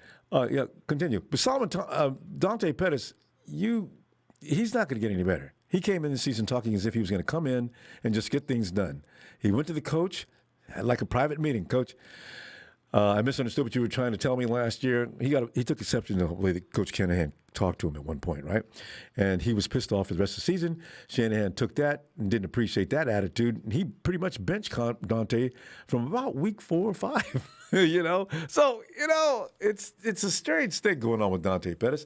I will be glad we either move on because he's not going to play hard. He could have made that catch yesterday. But why? He's afraid. And I hated to admit it, but Dante's afraid of contact. You can't be a football player and be afraid of contact. No, you can't. You're a pro, and you're paid to be a pro. I mean, at this point, I think you let Juwan Jennings in, give him a shot. You see if you can get a 7th rounder. You ship Dante Pettis out, or you just have a man-to-man talk with him and be like, look, you got one more game and you're out. Yeah. But it was heartbreaking to see, Jimmy threw that ball up and he had a shot. If he would have shown more effort, but he pulled up and he got scared. And I was like, well, you're showing your true colors. Yep. Where everybody could see, too. How embarrassing. I wonder if coaches ask him about that later. What would he say? I don't know. I'd love to be in another conversation. I don't know, because what are you thinking, Dante? It'd be like, I feel like he'd make an excuse. I just gave up on the ball. I'll have to try harder next time. And I was like, well, next time I can come around, Dante. Because we've seen that too many times, Dave. Though. I saw that in his rookie season, but I was hoping I was just seeing that reaction because it was preseason, right? Because during that first year, he did commit on a number of plays. He got stretched out, and that may have been it. He didn't want to get stretched out again, I guess. But he is one of those mental things. Dang. But a couple things on the defense. So I know a lot of people are being hard on the defense, but 2 things that I saw that were promising, 3 things. We did get the pick. Dre Greenlaw got that tip pass, which Jaquaski Tart picked off. Bosa and Quan Alexander both had forced fumbles. We just didn't recover them. So if you saw that one, Quan Alexander laid out and did like a Mike Tyson punched the ball out. We just had nobody there to recover it. So those were a couple positives. Yes, the defense looked a little. Go ahead. No, because we're out of time. But you know what? These are things. The 49ers, they just look like they weren't ready for the season yesterday. Hopefully they woke up and they'll be ready to play next week. But this is what I thought bottom line with them. Didn't look like they were ready to play. But we'll see. Dave, great to meet you. Let's see you Wednesday if you get a chance, will you? Absolutely, Ronbo. Thanks for having me. Yeah, thank you, Dave. Have a good night. You too. I feel like they should put a QB spot because they never. Alex. By the way, if you're calling in for the first time, don't unmute yourself. We'll unmute you as soon as we get to you, okay? Thank you. Hey, Alex. Hey, what's going on, Ronbo? Hi, Alex. We're sitting back here just raking through the fire, through the ashes. They're still smoldering. Still, there's some things yesterday that made no sense. Alex, you know what? I want to run this by you, too, real quick. What I saw from Jimmy G was something I haven't seen from him since he came to San Francisco. I saw seemingly a lack of confidence. I saw frustration. I saw a little less enthusiasm than I've ever seen him. Could it be that the constant browbeating, the constant criticism, could he be starting to fade under the pressure? Because he looked like he was trying to be so careful. You could tell by that touch pass that he threw. He was trying to be so accurate, and he overthrew McKinnon. With Trent Taylor, he underthrew him. With George Kittle, the ball does the famous sail. Now, a lot of people won't admit it, but I've seen him throw way better than that. Is there something to my theory? Is G trying to please people? Because if that's the case, I want Kyle Shanahan to say, listen, I don't want you to give a damn about what anybody says. Just get out there and be Jimmy G. Even if I get too crazy, ignore me. Get out there and show me what you can do. I want to see the guy that we wanted to pay because he showed us something back in 2017. And see if he relaxes and goes back to being aggressive and do what you do. But take the knowledge you have now and apply that. But still be yourself. Yeah. Because I'm concerned about that. We'll see next week if he does change. Yeah. Yeah, I don't know, Ronbo. It's so hard to tell with Jimmy because it is. Because honestly, what I saw from Jimmy yesterday is honestly nothing new to me, Ronbo. Like, we've seen him make great throws, but how consistent has he really been? Like, his footwork is god-awful. He stands in the pocket. He either has too much happy feet or his feet don't move at all, and then he throws with open hips and tries to, like, flick it. Like, he doesn't have the kind of arm strength and the kind of accuracy to flick it like Aaron Rodgers does. He just doesn't have it. He holds on to the ball too long. He doesn't know where he's going with the ball. He's not confident. And, you know, it pisses me off because we've had all off season because Deebo's been hurt for so long. And Ayuk, was recent, but he's a rookie. We've had Dante Pettis for so long. Trent Taylor last year, he's the best wide receiver in camp. This year, Trent Taylor's making sideline catches. Kendrick Bourne, why did we not target Kendrick Bourne more? That dude was balling yesterday. And he had two great catches over the middle. Jimmy missed a touchdown. And they were like, it was tight coverage, and this dude KB made great catches. And we only went to him one more time at the end of the game. And I don't understand why we were 2 for 11 on third down. That is, you can't have that. You don't win games like that. Yes. 2 for 11, third and fourth down. Sorry. No, we didn't convert. Ronbo, I am putting this squarely on Jimmy. Jimmy was. We have had weeks to prepare for the Arizona Cardinals. Weeks. Is this what practices have been looking like? Is this what they've been looking like, Rombo? See, I understand Kittle got hurt. That was my question, too. What have you guys been right? Like, what are we doing in practice? What have we been doing the last few weeks? Why is our offense so vanilla? Why is Juszczyk barely in the backfield? I have a theory. I really do think that Kyle Shanahan doesn't trust Jimmy G. I think that he wants Jimmy G to be a pocket passer, but I think Jimmy G was really hiding behind the running game last year because even in the New Orleans games, right? He had a really good throw in the end zone for a touchdown to Kendrick Bourne on that rollout to the left. But I mean, a lot of the other big touchdowns were trick plays. They weren't Jimmy going through his reads. Like, I don't know. I think that Kyle Shanahan might be trying to get Jimmy G to go through growing pains to become like a pocket passing quarterback. But Rombo, if Jimmy G, if he doesn't progress this season, we're screwed, man, because there's barely any college football season this year. So if Jimmy G sucks, right? If like worst case scenario, if he like gets benched and we need a quarterback, the draft is probably not going to have one for us unless it's Lawrence, but I doubt we go for that. But like I said, there's no college football season, so there's not going to be a lot of college football tape. So there's not going to be a lot of options at quarterback. That's worst case scenario. I don't know. We're going to have to see what he does this year, because if he does regress, that's going to put us back a lot. Not to mention Ayuk, who knows if that'll put him back if Jimmy is regressing. And Kinlaw looks like he has a steep curve, even though he had a decent game yesterday.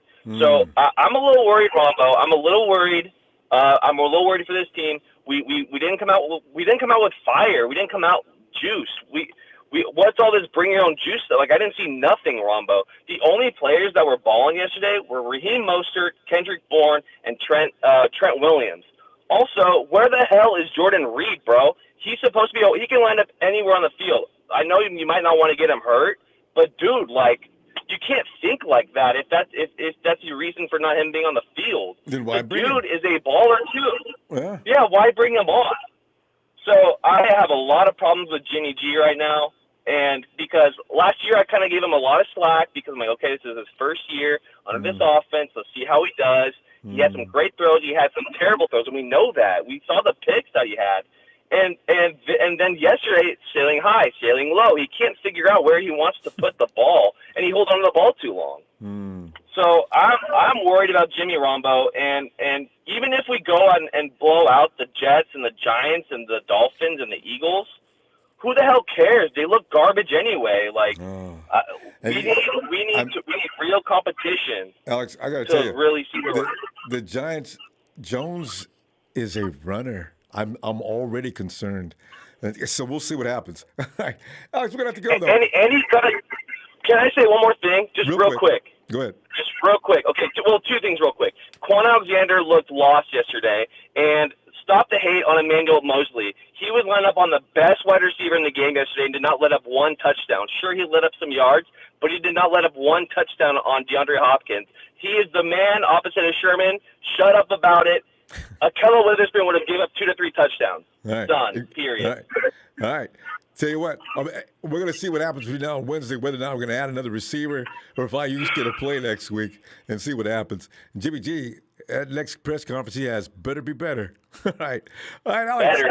I appreciate you letting me rant, Ronbo. I appreciate it, man. Hey, that's what we're here for, fam. Have a good night. Hey, we're faithful, though. Okay, later, Ronbo. Good night. All right. But, let me go to 602 Arizona. Hello. 602. Hello, 602. Hello. Yes, and what is your name? Hello. Yes, hello. It's Denise again. How are you? Denise, you're out in Arizona. Okay, so no, that's Denise. Make sure you get that down. Hi, Denise. Yes, how are you today? How's it going? After sleeping on a game, are you still angry? Like most of us are? I am angry, and I agree a lot with the last caller. I stick up for Jimmy G a lot, and I have to say that I'm very nervous. Yeah. He's got to stop doing those things. If you're correcting those in camp, you got to bring it to the game. The thing that worries me the most is what people said about his feet. That's what worried me the most, is the fact that he was ducking and like he looked like he was seeing ghosts, and he was like he literally didn't scramble until the fourth quarter. And I have a question for everybody, because I don't know if it's just me and I'm reading too much into it, but do people think, is it really true that Kyle doesn't trust Jimmy and he's not letting him like play his game? Or is it Jimmy doesn't want to disappoint Kyle, so he just does whatever Kyle says and is like, oh, if the read's not there, then I don't know what to do because I don't want to piss Kyle off. Denise, I think it's a little bit of both. Now, Kyle, he's going to be patient with Jimmy, apparently. But Jimmy, I really see him trying too hard. Those passes, he used to make those passes. When he first came, Jimmy G did not. He came out there and he fired that ball. And now I see him at time thinking. That's when you see him holding the ball too long, he's thinking. I just figured that out yesterday. I said, Jimmy, throw it or get rid of it, but make a decision now. So I think he's everyone's like, I felt bad for Kendrick Bourne. Like, I felt bad for him because he was like, sorry, faithful. He posted on his either Instagram or it was on Twitter. He was like, sorry, faithful, I'll attack the ball. And I literally was like, no, that ball was short. Mm-hmm. That was not your fault, Kendrick. Mm-hmm. That was Jimmy's fault. And the ball he threw to Trent Taylor in the fourth quarter hit the back of the other guy's helmet. I'm like, Jimmy, if you're going to throw and you've got 2 seconds what the hell is, oh my God. I don't know. No, I agree. This is why I'm saying that's not the G I remember that first came. I don't understand. I sometimes wish that he's not allowed to audible. The center isn't able to give a readout as to what's going on with the defense upon he scaling through there, because I don't think Grisou has that skill yet. But, this is not – Jimmy's looking timid, and I don't know why Kyle won't run play action more often. I've seen Goff doing it with the Rams. Just I said, well, Jesus, Kyle, why don't you do that sometimes? Jimmy doesn't need to stand there all the time. Run play action. But even Kyler Murray I live in Arizona, so trust me, I have family that lit me up yesterday. Lit that was me bad. up. Oh, I feel bad They were about like, that, oh, Denise. you guys suck, blah, blah, blah. I'm like, oh, God, here we go. I'm like, my Facebook's on fire. I'm like, yep, I know. Yep, I'm well aware. I'm like, trust me, I know. It's embarrassing. But It really Kyler is. Murray, he's a second-year quarterback. And you saw him, if something wasn't open, he took off. He was, running. And I know people will say, well, yeah, that's Kyler's game. That's true. But Jimmy I always stick up for him because yes, he's been in the league a long time, but everyone needs to remember he, hasn't been a full-time starter as long as some of these other guys. And I stick up for him a lot. But, seriously, yesterday, I was just so I'm like, hello, Jimmy, what happened? What have you been working on the off season? What have you been doing? And Denise, how about my fave, Jimmy, the play's dead. Abort. Throw the ball away. Yes. Don't take that loss. If there's one thing that I will never defend Jimmy for, and that's it. The play's over, Jimmy. Don't take a sack. They've got you. Here they come. Throw it away. I sometimes thought, is he still looking downfield? Because even if he is, the play's over, Jimmy. That play he threw into that crowd, they got that pass interference, that was dangerous. Why did you do that? The play's over. Get rid of the ball. This is the thing. And I hate to say it, but I agree with the other guy. The thing that upsets me is I'm like, okay, Kyle, excuse my French, but I'm like, you need to shit or get off the pot. I'm done. Yeah. Either you trust Jimmy and you let it go and you let him move forward, or we get rid of Jimmy and we move on to someone else. You need to figure this out. That's it. And please, this week, because we're not losing to the Jets, this would be more than embarrassing. Today's good stuff. Oh, my God, yeah. We got to go, though, Denise. We're out of time. Your chance, get on back here Wednesday. Let's continue. All right? All right. Well, thanks again for your time, and I appreciate everything you do. Thanks, Denise. You have a good night, too. All right. And say hello to the later. Arizona Bye. fans for me. Okay. Oh, yeah. Trust me.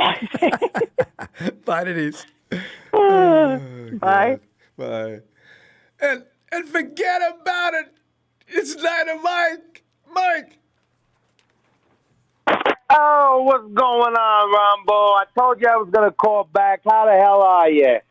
Mike, I'm not much better than yesterday, but I'm starting to realize, it's, as I said, it's week one, and I figure like Nick Bosa was saying, we're not thinking about last year. At least I hope we're not.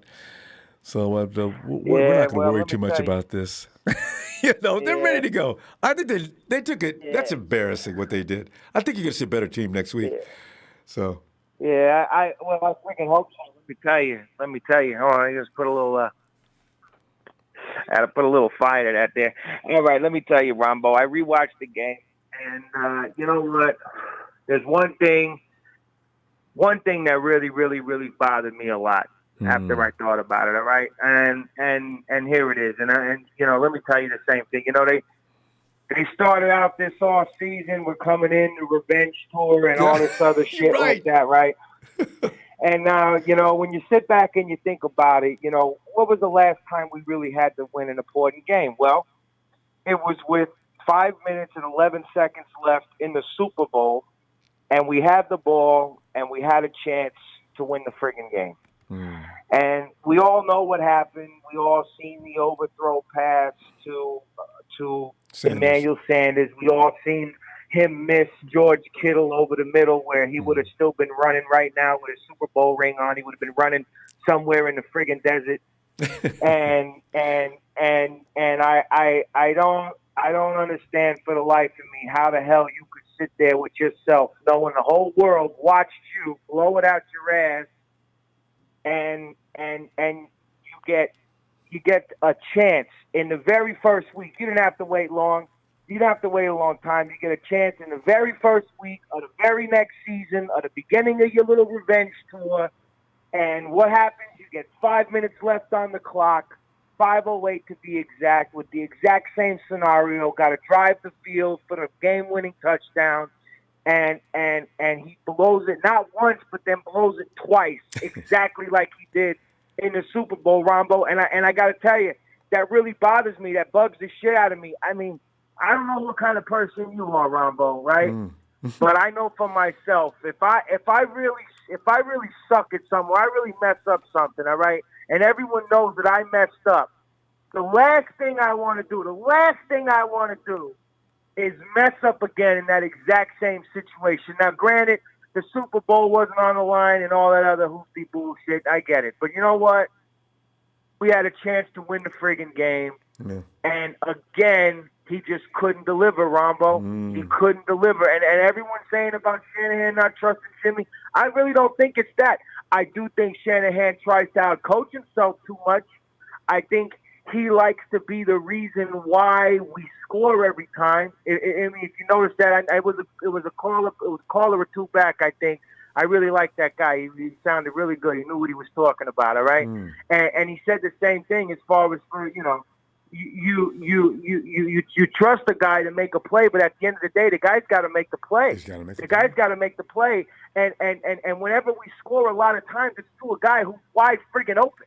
Who's wide open? I don't know if you know. I know you noticed that, Ronbo, right? Am I lying or am I lying? No, right? it's true. A lot of our big plays are well-designed plays where the guy catches the ball and there is nobody in his friggin' area code. Nobody, And when we don't have that, and when it's left up to Jimmy to just look at an open field and go through his progressions and make reads and make the play, he struggles with it. Quite frankly, I mean, that's it. There's no other way to say it. I'm not going to sugarcoat it. He struggles with that. He does. And what was really bothersome yesterday is that he even struggled with the good design plays, because the play that was designed for Juszczyk, nobody was within a friggin' mile of him. And it was like he wasn't even looking at him, Ronbo. He wasn't even looking at him, And that just bothers the shit out of me. The other thing is, there's a bunch of friggin' clowns on here and on that come on your show here that are fans of the other team, and I'm seeing them talking about the Cardinals and the Cardinals. Listen, we played one of the most awfulest games we played in the last 13, 14, 15 games that we played. Amen. All right? Yes. And we played it without either one of our number one receivers, or for any number one receiver for that matter, with no Emmanuel Sanders, no Debo, no Brandon Ayuk, no number one receiver. And I'm not making excuses here. Plus, we got denied 2 times on 4th and 1, one in which would have been a touchdown and took points off the board. And still, with Jimmy G playing like absolute doggy shit, we had a chance to win the freaking game at the end, Ronbo. I love it. Still had a chance to win the game. Hey, with Mike, the most shittiest circumstances. So that's why I laugh at all these people, Ronbo. I laugh at the clowns and say, oh, yeah. But all right. that says a lot right there. We played the worst game. It says a lot, right? It says a lot. So I just want to say that for all the people that's hyping up the friggin' Arizona Desert Bird Cardinals, all right, listen, don't get too excited because even on our worst day, they still barely beat us, all right, on our friggin' worst day. And for the people that talk about my accent, don't get cute, because I know a guy that knows a guy that'll put you in the desert for free tickets to see your mom dance, all right? All right, let's just leave it at that, all right, Ronbo? You have a good night. I love you, Ronbo. I love the Night of Empire. The rest of you morons out there, well, you already know how I feel. Have a good evening, all right? All right, Mike. All right. All right, Phil. All right. All right, Mike. If I could ever get in a position to put a movie together, I am casting Niner Mike. Oh, God, he's so perfect.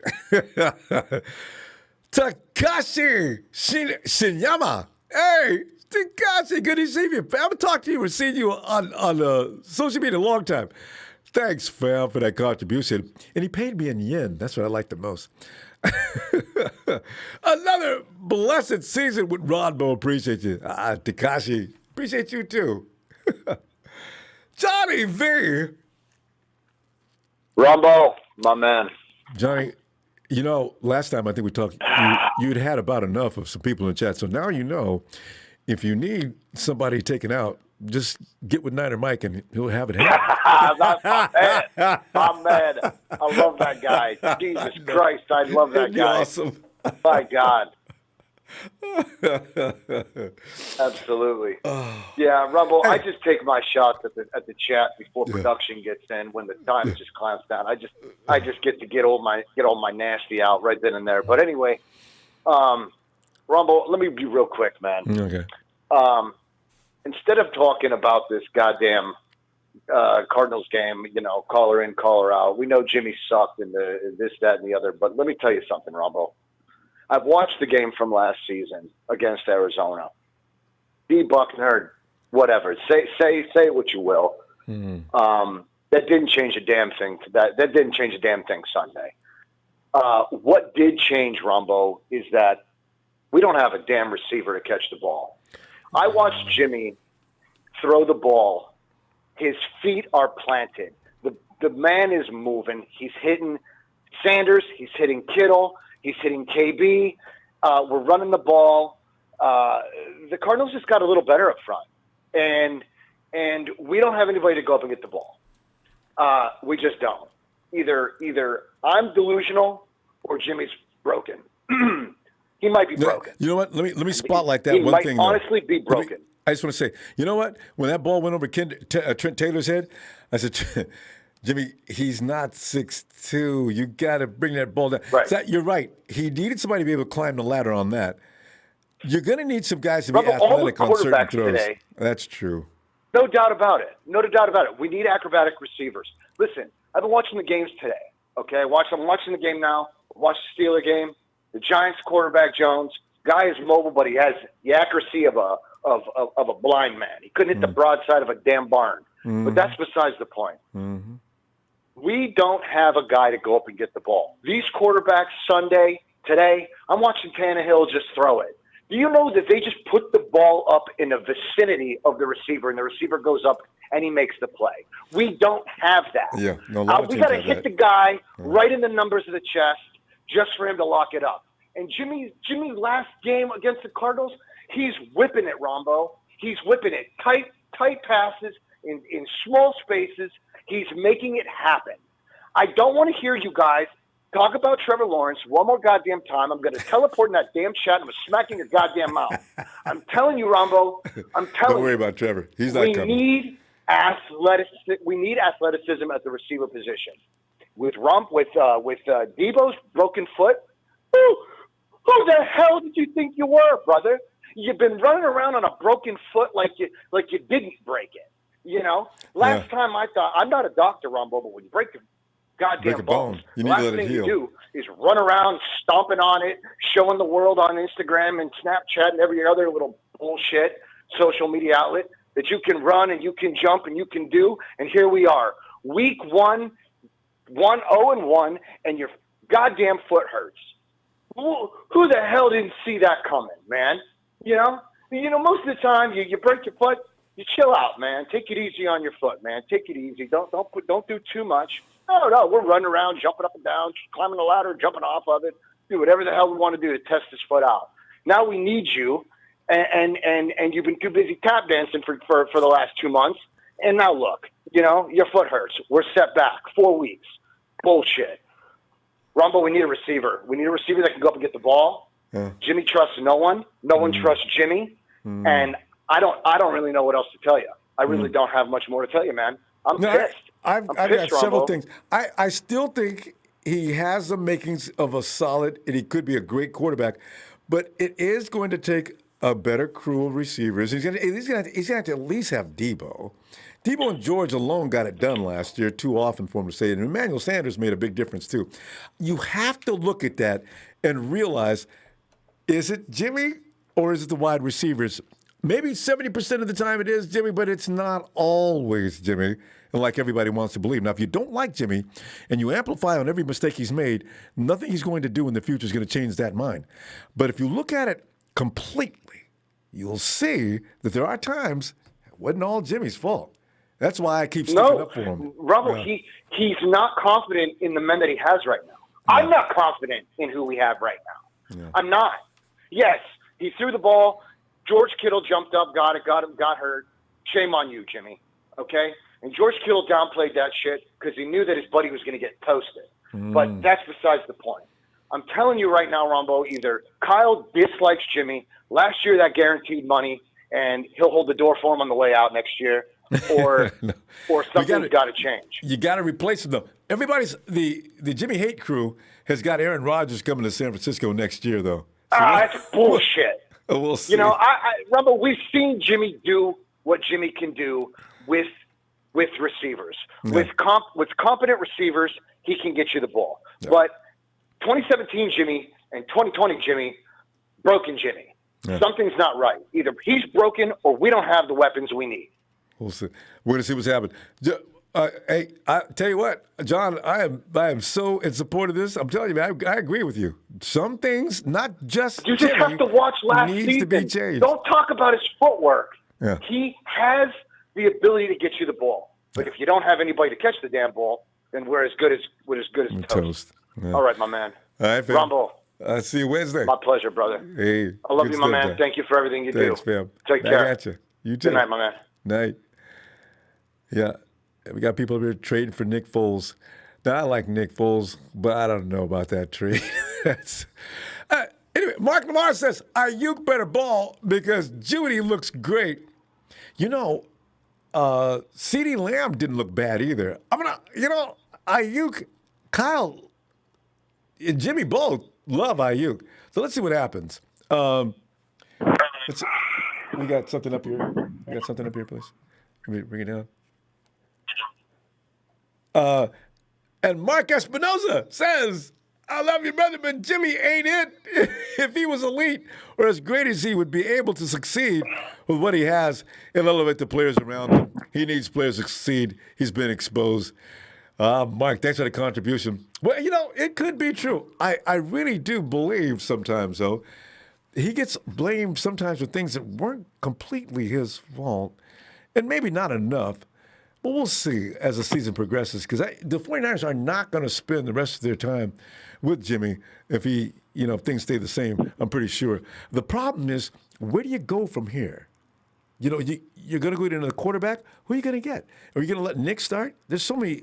There's only so many options. Santana. What's up, Ronbo? How you doing, man? Santana, man, we're just sitting there going over the carnage of yesterday's game. But no matter what, there's plenty of blame to be around, but Jimmy's still getting the brunt of most of the heat. But I don't know how you feel about that. He should. Yeah, he's getting his share and more. So that's he is. He should get his share and a little bit more because I'll tell you what, I watched the game and there was enough plays to win the game.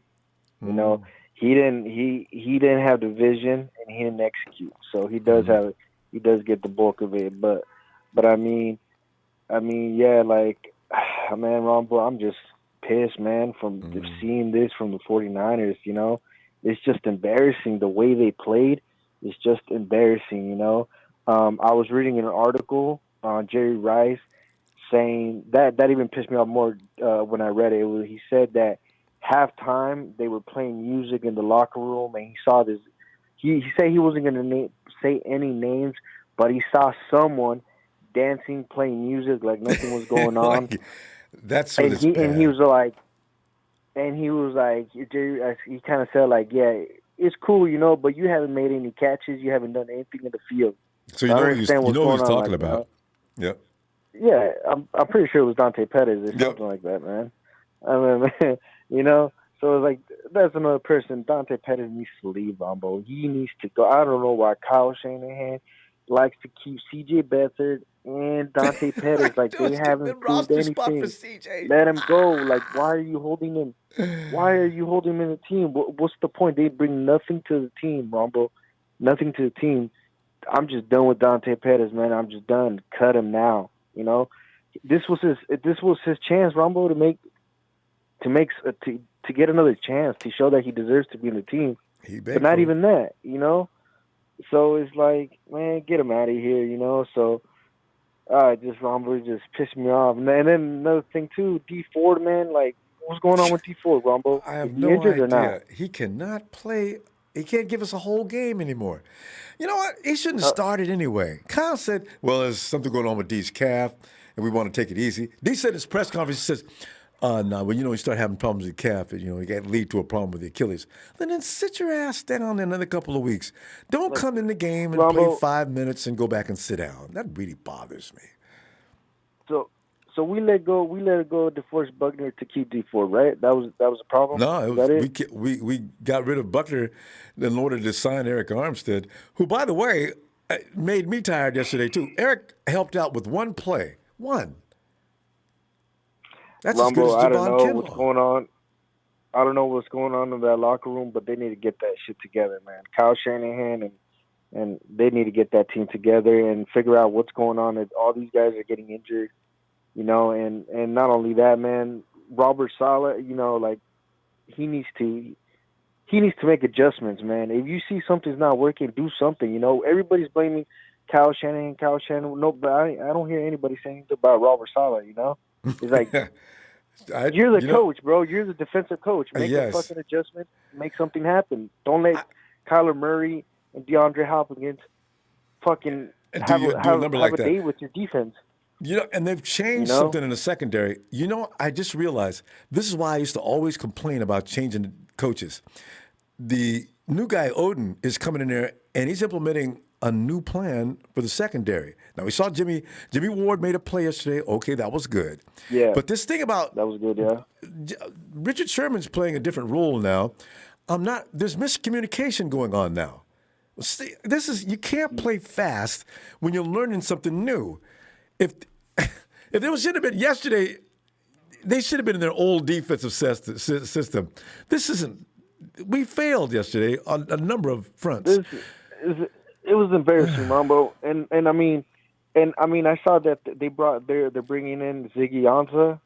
Are they? Or something like that. They threatened to. Yeah, they said they said that they just trying to have him pass getting tested for COVID, and when he passes, I guess they're bringing him in or something like that. Oh, but you know why, don't you? Because we know D Ford is not going to play 15 more games. Exactly. It's just not going to happen. Exactly, Ronbo. That's why, and that's why I'm pissed off, Ronbo. We didn't go after Jadeveon Clowney, man. You know, well, you know what? Ansah's just as good. Ansah's probably just as good as Clowney. They both get hurt, and Jadeveon doesn't have double-digit sacks every year either. So you know what? It's between the two of them, you go with the cheapest. Let's see what Clowney does this year. But yeah. Ronbo. I mean, you know what? Something needs to happen, man. Because I mean, if we beat the Jets, man, I'm not going to be happy because it's the Jets. You know what I'm saying? You got to wait for week 4. I want a real. We got to go. I want real competition. I know. All wait right, for man. we beat the Eagles. We can get excited. All right. I'll see you. See you Wednesday. Okay? Not even, Ronbo. Later, man. You got to give me the Seahawks or something. All right, later, man. All right, fam. Good night. Good night, man. Okay. Hey, Shay. Ronbo. How you doing, Ronbo? Oh, shit, man. Like a 49er fan who just lost to the Cardinals on game 1. You can lose a week 3 or 4 or something like that, or 5, but don't lose the first game of the season. It looks bad. Right. God. Especially for the reasons we lost. Yeah, definitely. But shout out to my TNT brothers, man. They had some great content today. They dropped some good insight, great opinions, from Trez, Trey, Drea, if he called in, Will, all my guys, man. Shout out to them first and foremost. But Rumble, I mean, everybody's upset. I do think it is one game. I was upset. My brother called me. We talked about it. And it comes down to this. I mean, I think Kyler Murray is going to be a good quarterback, and he's going to be good for years to come. But when everything came down to a key point in the game where there needed to be a big moment, DeAndre Hopkins stepped up. DeAndre Hopkins had 17 targets, and I think he caught 15 of those balls of the 17. They were forcing this man and making him putting his will on the 49ers defense and literally just putting the team on his back and driving him downfield. And Jimmy we Garoppolo could do doesn't have a anything thing like about that. it. Jimmy Garoppolo, right, absolutely. Oh, well, I mean, when we did do good locked-up defense, what happened? I mean, Kyle Murray Kind of start running. And just the penalties Kyle started running, and the penalties started, accumulating, and all these penalties started extending the drives, and guys were getting tired. No excuses. I think the defense played great. It just, like I said, they play that bend, don't break, right? But then they don't create a lot of turnovers. And when you keep bending and not breaking, you'll eventually break once you just are too tired. But Jimmy, no excuses for Jimmy. I think Jimmy played terrible. He needs to keep that. He needs to step up. There's no doubt about that. But at the end of the line, Jimmy he doesn't have a DeAndre Hopkins that can get separation or beat a one-on-one matchup. He doesn't have that. And that's just the reality that we're faced with. And the problem is it's either we all wanted the Jerry Jeudy, we all wanted the CD Lamb. All the 49ers fans were begging for a talented pure one wideout after we lost Emmanuel Sanders. But Kyle Shanahan and John Lynch said this: we spread the ball around. We have a number one target, and that's George Kittle. We spread the ball around. You know what I'm saying? We played the game east to west, and we spread the field. We make every defensive team cover the field. We don't need a number one. Why? Because we're not going to be force-feeding him anything. What we're going to do is we're going to give it here. A little Ayuk, a little Debo, a little Kittle. We're going to run it with Mozart. We're going to run it with McKinnon. We're going to, do these trick plays and stuff like that. So, that's just the reality. And right now, we just don't have our guys. We don't have the number one or the number two receiver, and it's hurting us right now, and it's showing. And I agree with, all the fan base. I think Jimmy Garoppolo does look a little skittish out there. Now, I'm not going to make an excuse as to, he should be, having those game reps in, and he should be, leading us down, on these good drives, and he shouldn't be second guessing. And I don't know what it is, but I've never seen him, Ronbo, tell me if I'm wrong, but I've never seen him double pat that ball. That stupid double pat that he does that causes turnovers for us. That little 1-2 where he's like pumping the ball, and it's just like, dude, stand in the pocket, because you're showing everybody you're scared. Stand in the damn pocket and throw the damn ball. If not, throw it away. And make a decision. This double patting fidging shit is right. Make a damn decision. Be decisive for once. And this is something I always, when the Jimmy G pile on, this is where I always throw in there too. And Jimmy, make a decision. Throw it away or make the play. Do not keep dancing around thinking I'm going to get loose and I'm going to find my receiver and throw it to him. That never happens. He either ends up getting sacked or worse. Just abort. Right. It's over. Get rid of the ball. Over. I don't know that's what I'm saying, Rumble. I don't know if he wants to just take the hit and try to see if he can get a man open. Well, that's what I don't know, Rumble. I don't know what he sees. Well, right, but it's just like it's costing us because these sacks pile up and then the drive ends. Like once we go second and 15, it's almost like we can't get the momentum back and we can't continue the drive. Exactly. It's like it's second and 15 goes into third and 15, and in third and 15 we go to we get to like 3rd and 8, and then all of a sudden fourth and 8, and then we got a punt for the sack. Right, and then 4th and 8, and then we got a point. Jimmy, I can't believe him and Kyle haven't had a talk about that too. Jimmy gets stubborn at the last second and insists, I'm going to find somebody open. You're not. Get rid of it. Right. No, you're right, Ronbo. You're absolutely right.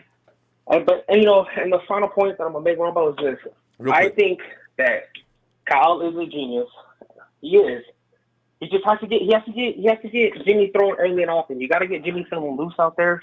Once he's feeling loose, he'll feel a lot better about the situation. He'll look better. He'll start seeing the field better, which is better for the entire team. You just got to get him, get these little dink and dunks, whether it's a couple drags, a couple slants, a couple throws to the flats. Just get him loose. You know what I mean? You can't have the guy get flustered and then on third and 8, he has to make a key pivotal, pass. But he's not, he's flustered right now. Right. So, the only people that I feel bad for after this Ronbo is the Jets, man, because I do feel like, I know they're a crap team, but I feel like the 49ers are going to be so pissed about this loss that they're going to go in there and smash the shit. We're going to roll, though. We're going to roll because we're late tonight. We got to roll, Ronbo. Yeah, I see you Wednesday, okay? I'll see you Wednesday, Ronbo. You have a good one, brother. And thank you, as always, for the platform. Thank you, sir. All right, fam. And I see big boys climb on big ring. Thanks, fam. He said, we left so many opportunities to put this game away on the field. This team will be fine. We will fix this. And I do believe in about 5 or 6 weeks, I would say, remember how we was going nuts? We was getting rid of the quarterback. We got rid of Solomon. We got rid of Dante Pettis. We was just getting rid of everybody, start all over. Now, look. So we got one thing we learned in week 6 or 7 when we get there. Try not to overreact. He could be wrong. Hey, Frank. Hey, man. Frank, man. We're sitting here. Yeah, how you doing tonight, fam? Yeah. hey, Romo. Yo. How you doing, man? Oh, I'm doing all right. The more I think about how we're going way too crazy over game 1, and we got 15 to go, Frank, right. I'm about to chill on this. I'll wait until week 3 or 4 before I completely lose my stuff. I've decided that just right now, actually, just a few minutes ago. But Frank, what are you thinking though? Don't let me stop you. If you want to vent, you let it all out. No. I don't need to vent, man, because what I said the last time came to pass. So I don't need to vent. That the proof is already in the pudding, man. We've seen everything, man. Everybody knows that Jimmy been hiding behind the run and all that. During the playoffs, the most important time of the year, man, what every team is gunning for, what happened? We ran the ball, man. Jimmy it was even talked that we didn't even need Jimmy. He was a game manager, man. He's a game manager, man. And listen, man, in the last caller, we needed a wide receiver 2-3 years ago, and we needed to longer than that, Frank. With the Jerry Rice. Go all the way back to Trent Buck and A.J. Jenkins. Yeah, you're right, sir. We needed a Jerry Rice type of Deion Hopkins type of receiver a long time ago, and I fought Kyle for that because instead of he always say this thing that makes me a little bit nervous about Cal when he said we got to have the right kind of player. We got to have the right kind of people. No, what kind of people we need? We need people that put fear in Cal's heart and not Cal put fear in their hearts. That's what dogs do, man. We need people that Cal can barely control while they go off on the field. But Kyle keep getting these old players, these players that he controlled one time. If it ain't from the Falcons, it's from Dallas. From Washington. And I'm getting tired of that too. I'm getting tired of the people letting Kyle do all of this monkeying around with the money and all that. You know what I mean? And we still ain't. We was winning games last year, like I said last time, barely in the fourth quarter, minutes left on the game clock. Almost Nick Mullins could have pulled out of some of those wins himself. You know what I mean? So Jimmy G, he makes $27 million. And I don't want to hear nobody make no excuses for somebody that's making over $1.5 million a game. Why some of them players out there don't make no more than $20,000 a game, maybe $5,000 a game. He's supposed to make those spectacular throws. He's supposed to do those things. He's supposed to give us a shot when chips are down. That's his job. That's what he get paid for. And when he don't do it, and when he do it, I'm not gonna be impressed. Either way, of course you're not impressed when he don't do it, and you shouldn't be impressed when he do it because that's what he get paid for. You know what I mean? He gets paid to do that. You don't brag about a surgeon doing good work on your head because he's a brain surgeon. He better not get happy feet while he's working on your brain. Yes, sir. Yes, sir. But Roma, the last 5 callers already said everything I done said, and I already went off when I saw them lose, and it was sad because it's sad to see that all that training camp talk and stuff, man, that was always bull. And I always challenge people who talk that training camp talk because that's training camp, man. You ain't got no pass on. People ain't tackling. How can you judge anybody from that? You can't judge nobody from that. And the 2 number 1 picks that we pick up ain't did nothing to help us. That's supposed to have brought a little bit of a difference, even in the Cardinal games. But one guy's out. This guy can't do this. He too fat. He too wide. Whatever the heck going on with him. What we need to do, man, let me say this, and I know I got about 30 more seconds. I'm going to say this. This is what we need to do. This I've been saying for the last 2-3 years. We need to sit there and get rid of 30 to 40% of our offense. We need to get rid of everybody in the secondary except Mosley and maybe a couple other of them young guys. We need to go ahead and find $60-70 million. We can't do it now. We're going to have to work with, it's like riding around with one tire flat right now. Because this one game shows me one thing, that people know how to beat us. And we are the NFC champions. So anybody that come close to beating us is going to get a hard on after that. So we are the best in the NFC. So we can't take no losses. And even if we win, we need to dominate, crush people, man. To let people know that they put a 9 on their head like they was Batman, like Batman put a little Batman thing on them. And that's all I want to say to Roma. I love you, man. Thanks, man. Keep it moving. Yes. And good night. All right, Frank. Good stuff. Have a good night, Frank. Yes, dude. And hey, Jay. Jay, perfect. Jay, get on in here, man. Ronbo. Well, Jay, as you know, tonight, as Trey always says, one thing it's not tonight is cute and cuddly. And yes, and Jimmy G is the bullseye. We got some other guys that are making people mad, but G, it's all on him.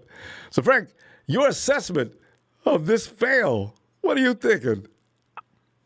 Bet. I'm ready for it. All right, before I get to the main point, I'm going to say our wide receiver, I watched the game like an hour after it come on. So the thing came on 4:30. I watched it at 5:30 so I can skip through the commercials and I can also rewind, certain plays. I watched that game. Our receivers, Dante, Kendrick supposed to have over 100 yards and 2 touchdowns. Jimmy was on point, you know what I mean? And then true. Kyle Shanahan with his offense, he show you with the plays that he running that he don't trust Jimmy. If that was Kirk Cousins, that like Kyle wanted in the beginning before John Lynch went and got Jimmy halfway through the season that year, and we didn't get the free agents to get Kirk Cousins like Kyle wanted. Kyle already told you we got to see. You know what I mean? Then Jimmy won them 5 games. Kyle said, okay, I can win with it. But over time, Kyle showed you he don't trust him. And Robert Silas, stop. Come on. Why we keep letting one receiver beat us? Why don't we double team him and take him out the game? Who brought that up the other day? There's always one receiver. They may have 4 or 5 good receivers. There's always that one guy who we let roll. Hey, it's crazy. Like, come on, Rob. You see they throwing it one. Take him out the game. Double put Jimmy Ward in whatever corner he on and double team him and take him out. If Kyler Murray beat us running, oh, well, he already beat us running. You know what I mean? So, but it would have made sense to double team D-Hop, wouldn't it? They did. Yeah. I don't think they ever did that, did they? That's what Bill Belichick do. He'll take that one receiver out the game. Yeah. And say, all right. And make the rest of them beat you. You know what I mean? Yeah, let somebody else beat him. All right. All that's out of the way. Kyle Shanahan, he been conservative because he don't trust Jimmy. And let's get to my main topic. Fucking Jimmy G. I mean, Jimmy G is my quarterback, our quarterback. But he's our quarterback by force, not by choice. You know what I mean? So we got to work with what we got with. And Jimmy G is not it. I'm sorry. And to the people who talk about taking for Trevor Lawrence, I mean, I feel them. Because what do you want? You want an elite quarterback for 10 years to maybe go and win us 2 or 3, 4 Super Bowls in the next 10 years? Or you want a quarterback that maybe get us to a Super Bowl and lose again in the next 5 or 6 years because we got a great team around them, but we ain't got a good elite quarterback? Like, come on, man. He's not elite. I'm sorry. We talk about Prescott. We talk about Wentz, how they not this good and all this. Well, we got to be truthful about what we got. We got a quarterback who only can throw slant patterns. That's all he throws is slants. If you know what I mean? Because Debo and Ayuk and Emmanuel Sanders, they good on slant patterns. That's all you seen. All Jimmy best plays last year was on slant. All he do. And look, he got killed. And please, Kyle, throw that motherfucking tight end screen out the motherfucking window. Because we did the same thing last year, and George Kittle got hurt the same way last year because Jimmy throw him too high and keep getting Kittle hurt. Kittle is too important for a 5-yard screen pass. Stop it. Just don't even do it because you see Jimmy can't throw it down in the numbers. He always throw it too high. Jimmy is, man, he an average quarterback. He's a mediocre quarterback, point blank. He ain't no superstar. He ain't the next Tom Brady. I mean, we had Steve Young sit on the bench for a couple of years. He ain't had no experience, but when he came in, after year 2, he was good to go. Jimmy got experience. I'm tired of hearing this shit. He ain't got experience. He got experience. He's been in this league. You see rookies coming here making, at least they get a wide receiver's chances. Like, Kendrick put a double move on the corner and a safety and was wide open in the post. All Jimmy had to do was let it fucking go. And Jay, you know what I see, and also, do you see the one to Trent Taylor? If Jimmy throws the ball about a split second sooner, it's a play. Their timing, I don't know what's going on with them, but they got to work on that and work on that. If nothing but that, just get that right. Jay, we out of time though, Jay. Good stuff. I knew you'd spotlight, and that you rewatch the game, gives you even more credibility. Already. I appreciate you, Ronbo. Appreciate all you doing right now. You the best thing down the empire I got going right now. Thanks, fam. All right, Jay. Man. I'll be back Wednesday looking for you, too. All right, fam. Have a good night, Ronbo. Have a blessed night, faithful. Niners, let's go. Bang, bang, Niner game. You can tell Jay's upset. Trevor Lawrence, 21. He didn't give me the holly. Just Niners is gone. Jay, be easy out there, fam. And 361, you're in Texas. We get a lot of Texas today. Hello. Hello, Texas. 361, hello. Hello? Yes. And what is your name? Yeah, I can hear you. And what is your name? Chris. Chris. Hey, Chris. Well, Chris, we're sitting here. Hey, Ron. Hey, how you doing, man? We're going over this game from yesterday, and this is when Monday Night Raw is when we start spotlighting people that mess that game up. Jimmy G's already been convicted, so now we're looking for his accomplices. Jimmy's going to jail. Anybody else you want to throw in jail for that game? Nah, not really. I don't want to throw anybody into jail for the game. I would have liked to have seen, Saleh put a double team or something on DeAndre Hopkins. Yeah. Spy for Murray. But really, I don't think the defense did too terrible. Those penalties really kept their scoring drives alive. And I think that was the main thing against the defense. Still, Saleh could have done something. And I think that would have been more effective if he had pulled a double team or a spy or both or, something else. But still, those penalties are what really killed our defense, made them look as bad as what they did end up looking. And Jimmy, he looked pretty flustered. And pretty nervous and pretty bad, but I'm going to say this, that, he didn't look too great at the beginning of last year. I think maybe he just needs to have some time to settle in. Also, I think Shanahan's offense is a lot more complicated, than other teams' offenses. And I'm just talking for the whole offense, not just for Jimmy. So it's easier for other teams to get going without the preseason and everything because they don't have as much to learn, whereas our guys, they've got a lot more to learn to get ready for it. So I think that we'll be fine. We just need some time, need to get into the groove, and we've got these games coming up, and I think they'll take them really seriously after what just happened, and they'll get, the next 3-4 wins in a row, and they'll get their confidence up, and we'll be okay. You make one point that nobody's made, and I hadn't even thought about that myself. I've thought about it last year. You know what? They did start out shaky last. You know what? It takes 4 weeks. No matter how long you stay in Kyle's offense, if you take any amount of time off, timing is off. As I said, I saw Trent Taylor was open, but like the announcers, they froze on it, and they said, right there is where Jimmy was supposed to throw that ball. These are things, I guess, that you can get out of sync with, because no matter how bad Jimmy looked yesterday, he didn't look that kind of bad all season long. We lost more games than we lost last year. So if we're being honest, there is something to taking too long off. You would think, though, that it wouldn't take so long once you get it to get back into it. So we're talking maybe another 2 or 3 weeks, and hopefully they can win in that time, though. That's the only thing.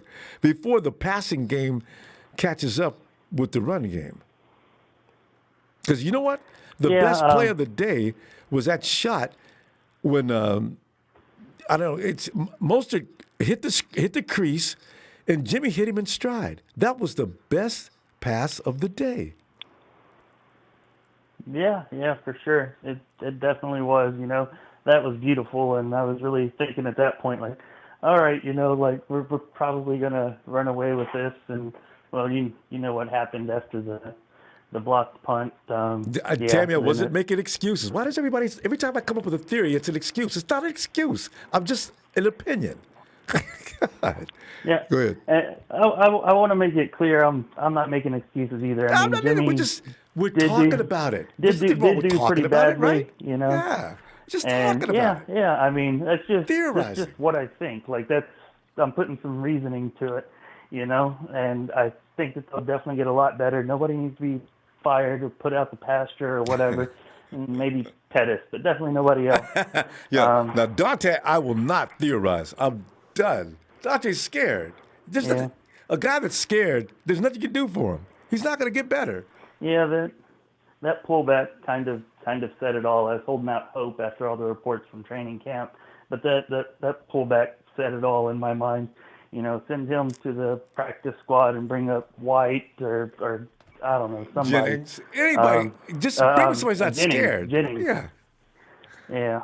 I mean, even if Jennings, isn't as good of a route runner or something, I feel at least he wouldn't be afraid to try to catch the ball. Yeah.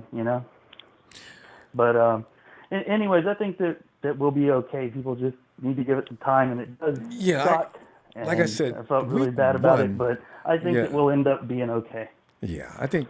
Well, as I say, in 3 or 4 weeks, we'll probably say, remember how we went off on week 1? Now, look, we haven't lost the game since. I'm kind of thinking that's about what's about to happen. Good stuff, Chris.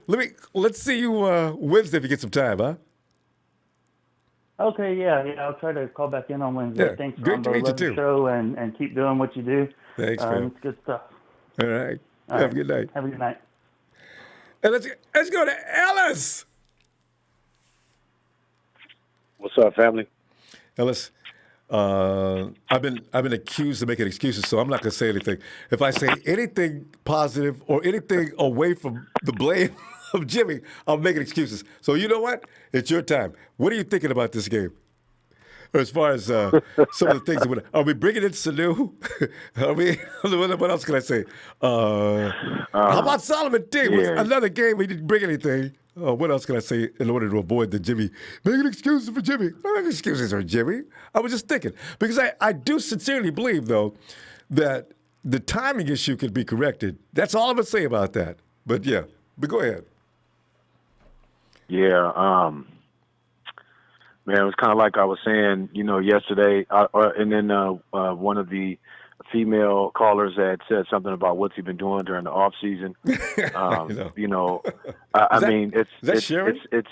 That might have been Denise. Yeah, Denise, I believe it was. It wasn't. She said Sharon. that today.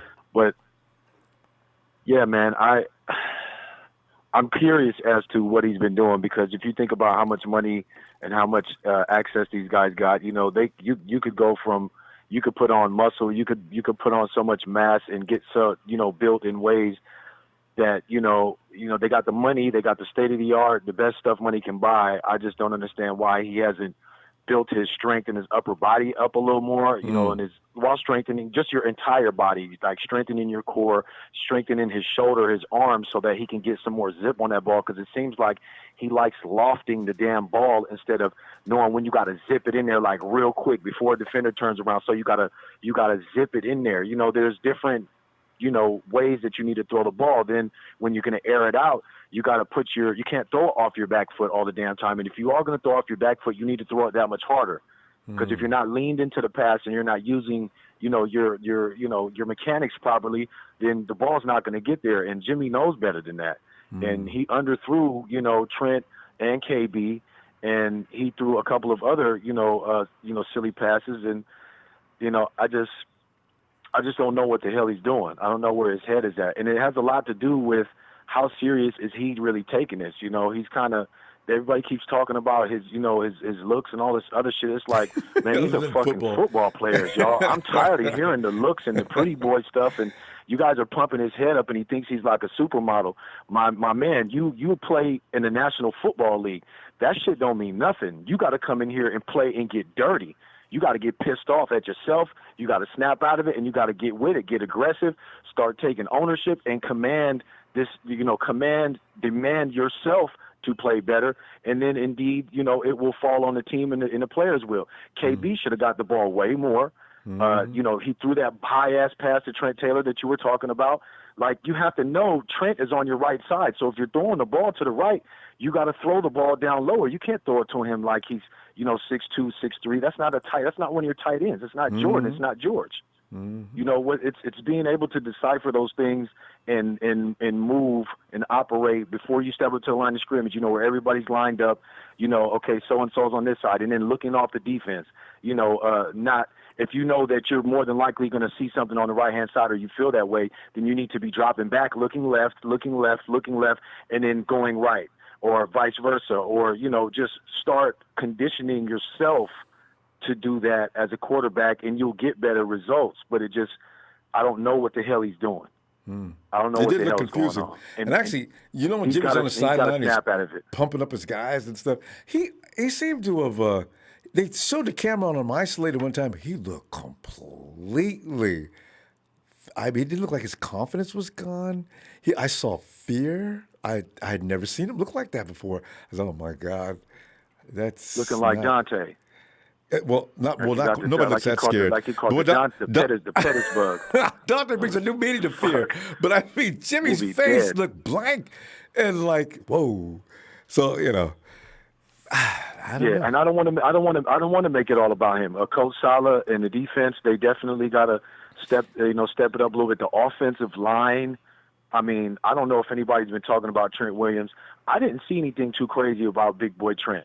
I didn't see anything too crazy. He looked winded to me. He looked tired. It was game one, though. He hasn't played ball in a long time. It ain't like they've been running stadiums every damn day, getting in tip-top major pain type conditioning. Well, you didn't hear much from Chandler Jones, though. That was the thing. Yeah. No, Chandler got in on one play, and it was Jimmy's fault. Yeah. That's a fact. No, I'm just saying, I'm not saying that he was doing terrible or nothing like that, but I did see some weaknesses in our offensive line, and clearly it was coming from the center, and they was talking about whatever his name is, Grasu, and, we got to get that in order, because Jimmy needs to be able to have just that little bit more time. Raheem looked great. T. Cole was doing his thing, a little bit. It's kind of messed up because the plays he usually gets, he doesn't get to really shine and get off like Raheem looks when he touches the ball. So there's just a difference in the how the plays are run when those guys are getting the ball, separately. Jet looked like he was a little bit slow, but he just came back. So ain't no knock against Jet. I think Jet's going to get more and more back into it. Mm-hmm. I'm glad he's there. I think we're going to get a lot more benefits out of him. And Raheem, I think, is going to give us a lot more freedom to be able to be effective. But we need our receivers there. And I knew George was hurt yesterday. Yeah, I knew that we didn't damn see him knee in the was second hurt. half. Double teams don't mean anything to George Kittle. You know what? As a matter of fact, you bring up another good point. The Jet looked a little tentative. He was still doing his job. He looked tentative.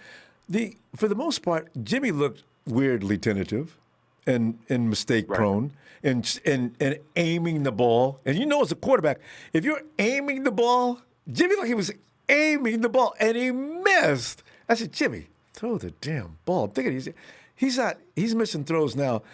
Granted, he's not the most accurate guy in the world all the time, but that inaccuracy I saw yesterday, that's not common.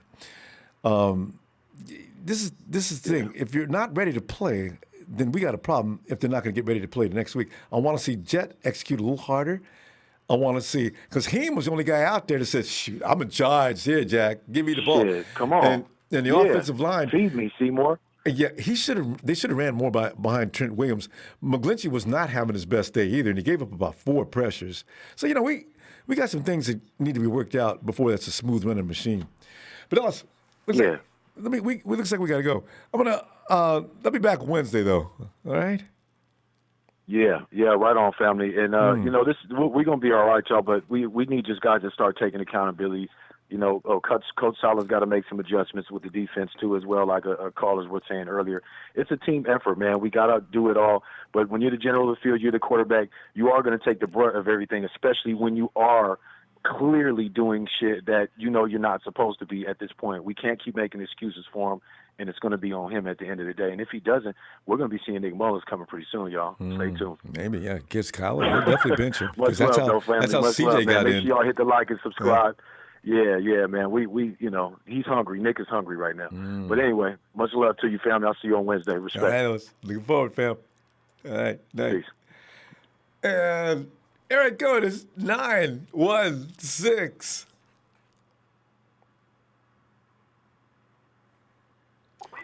Hello? Yes, and who is this?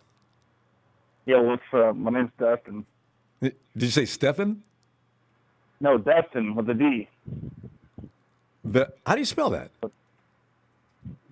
With a D. Dustin, D-U-S-T-I-N. Oh, you said Dustin. Yeah. Did you say Dustin or Devin? No, Dustin with a D-U-S-T-I-N. Now I got you. All right. Dustin, come on in, man. Yeah. As you know, we're... What's up with you? Oh, man, I'm just sitting here. I've been listening to you a lot late here and there. I just wanted to call in. Oh, cool. Hearing everyone ramble. Yeah, Makes me want to ramble. But, as you know, we're going over... Trash. We played trash. We did. But it's not a we. It's the Jimmy G roast night. I had us losing that game, though, personally. I had a feeling we would. But, Did you really? Did you see that game coming? Yeah, I mean... Arizona Cardinals ain't no freaking they're the birds. They ain't no joke. They got Kyler Murray. He's a scrambling QB. We've had trouble with those. QBs. True. I didn't think it would be. But we have mistakes to be made. We made Isaiah Simmons look timid. So that's one good thing. That is a victory. Did you see Isaiah Simmons' face on the sideline? I love when the camera's on him. He looked completely whipped. Isaiah, you're supposed to be the George stopper. By freaking Mostert. Oh my God! To start the game, dude, I was like, I was going off. That was the fun part. The only fun part of the game. Then afterwards, it was just like all downhill. That block punt, game over after that. It was. We lost momentum and didn't really ever get it back except for that one drive at the end of the game after we fell behind, and that was it. The 49ers had no offense to offer, and that was surprising to me. I didn't think they looked that bad. They looked really bad. Yeah, and then the D-line, they weren't really getting after it. They were playing more to contain Kyler Murray than getting after the ball. They were, like, playing. That's why you didn't see D Ford much this game. Like, they were playing more of a contain, trying to not get after it. Like, that's what I've seen at least. But then they're just giving up their gaps. It was just all bad. He was just cutting them up. It's crazy. Though, there's something got to be done with the rule change about if a quarterback's going down, and Kyler Murray, with his baseball slide, the spikes up in the air and everything, you know what? Yeah, he went forward that time when Terry Hyder went over him. He slid forward like he dove, and he head should be able first, to right? him, you know what I mean? That wasn't a slide. Like, they go head first, and then when he was back in the end zone, we had him back there. He threw the ball away. That should have been intentional safety. grounding. That should have. But I still, if you're a defender, basically. What is wrong with touching down? If a guy goes down, I got to put my hands on him so he can't get up and run.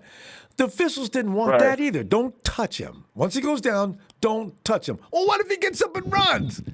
So, that call, Richard Sherman went after the officials about that yesterday, too. But come on, man. You can't. I mean, we were really getting a lot of calls on penalties against them, too. But then, like, that one drive where they got 3 in a row, that's where it just got ugly. After that, it's like, oh. Yeah, we should have got called. The 49ers, every call they got other than that, I just couldn't understand. Come on, man. The guy's sliding down. Hey, it's a good thing, though. Kendrick Bourne, he apologized for that. I didn't know that, so that's good to know. He should have went up after that ball. You're a receiver, you got to go up after that and get that. I don't care if it's a short ball. You got to go after that. You mean Dante? Kendrick Bourne, the one. Did Kendrick? Oh, Kendrick said he'd come back to the ball? Yeah, well. Yeah, he should have came up and got it, man. That's a receiver. That's what you do. You don't just, I don't know, but whatever. It was a short ball, but still, you got to do your best effort to get that. Yeah. That's my opinion on it. But if he could have done a penalty, do his turn, it would have been Tarvarius Moore, like in the Super Bowl. That's the same thing. It would have been. That's what they did against us. Yeah. That's supposed to be a 15-yard penalty. I don't know what happened with that one. They let that one go. You know what, though? The 49ers have got to stay out of the officials' way. If you get a game in a situation where the official's going to determine the outcome, look for it to go the other team's way. The 49ers, I can't remember the last time the 49ers got a game-ending penalty in their favor. Can you? Right. I can't remember. Not really. It always goes against. Yeah, I haven't even been watching the networks either, like you said, because it's all ugly right now. Usually I will after a win, and we never get love, but I just like to hear what they say, but I ain't been listening to nothing lately. That was ugly. I didn't watch anything today either. Because the media's going to tear the 49ers up. Something. Oh, man. Oh, yeah. We're good, though. I mean, after that, we looked terrible, and we only lost by 4 points. I know, Other people have been saying it, dude. Like, if we only lost by 4 points, played that crappy, like, bro, it's not that bad. Like, I mean, I had us losing, but still, I thought it was going to be, like, it was a close game, but our offense just, I don't know, it was weird. It was. It'll get better because it can't get any worse. It wasn't like Kyle Shanahan. It wasn't that play action. It was shotgun. Don't get me started on that. I'm really tired of the shotgun. Hey, if Jimmy G isn't A-Rod a free agent, people ain't going to like it, but I don't care, man. Get him in here and win the Super Bowl. People got A-Rod. A-Rod's on his way next year.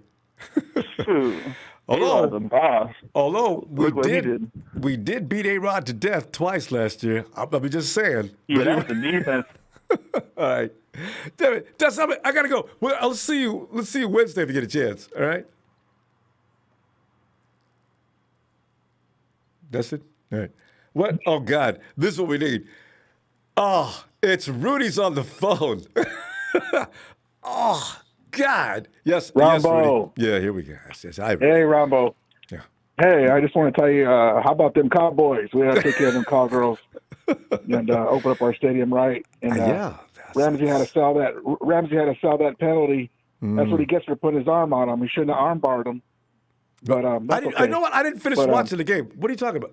Oh, Jalen Ramsey. Oh, yeah.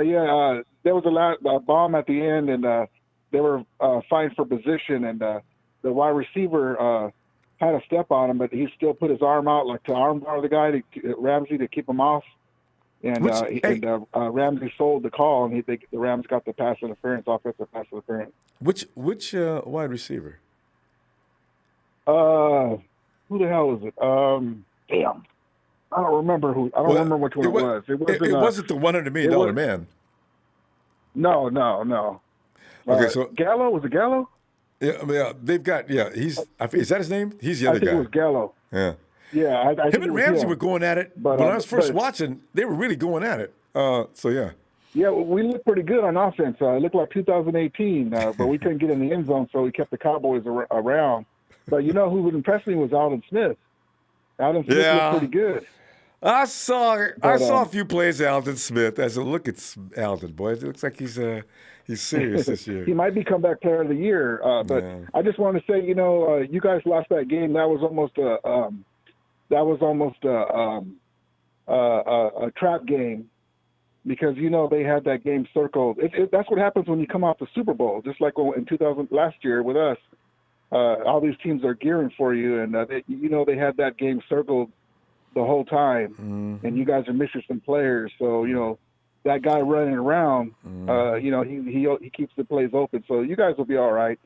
We heard the same things about Goff when the Cup went out, and we had to change up our offense because we're missing receivers. We were missing Goff, and we had to change it up. So the 49er fans, you can't jump off the bandwagon now. You gotta stick with your team. I'm not a big fan of Garoppolo, but they'll right the ship. You guys have too much talent, and we'll see what happens. And tomorrow, Ronbo, I wanted the Clippers versus Lakers, so we can shut all the Clipper fans up and wanted to step up. But I'll be happy as heck if the Nuggets beat them. That'll be Rudy. Hilarious. We're probably getting a little off subject here now.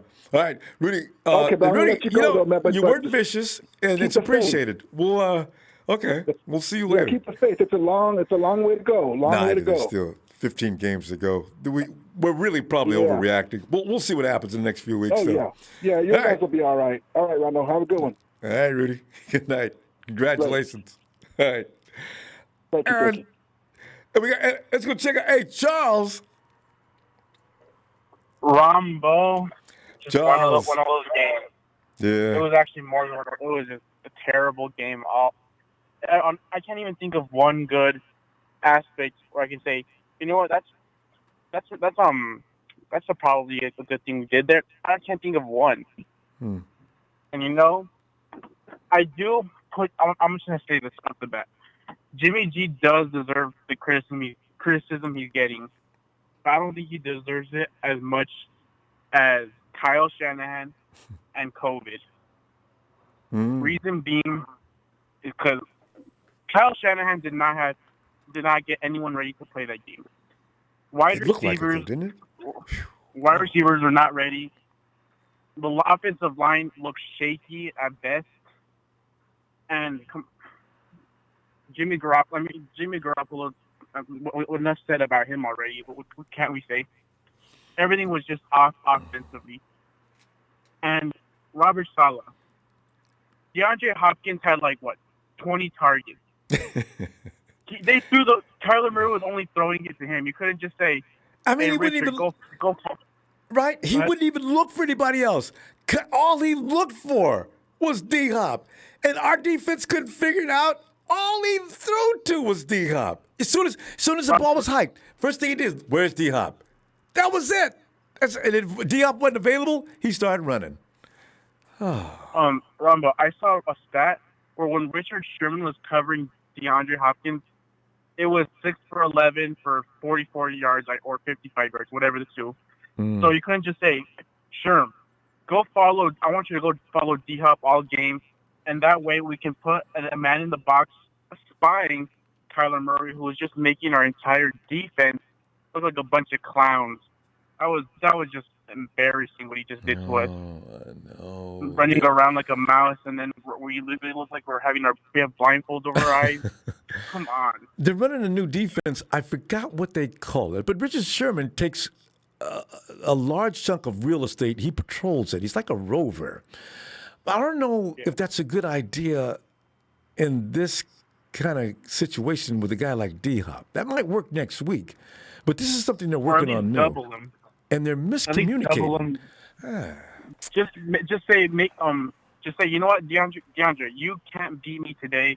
I want 45-year-old Larry Fitzgerald to beat me. Just someone else. That's the point, basically, I'm trying to make. And also, I know I may be this is not an excuse. These are facts. Jimmy Garoppolo had no one to throw to. Dante Pettis, I mean, does he even play wide receiver anymore?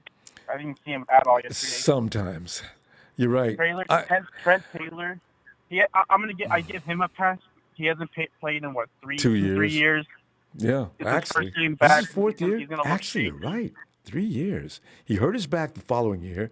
Last year he was out. Yeah, this is his fourth year. Yeah. Taylor will get better. Jimmy's number 2. That's Jimmy's number 2. And then Kendrick Bourne, he's a great number 2 or number 3, but he was getting covered by future Hall of Famer Patrick Peterson, which is obviously. And he still got away from him a couple of times.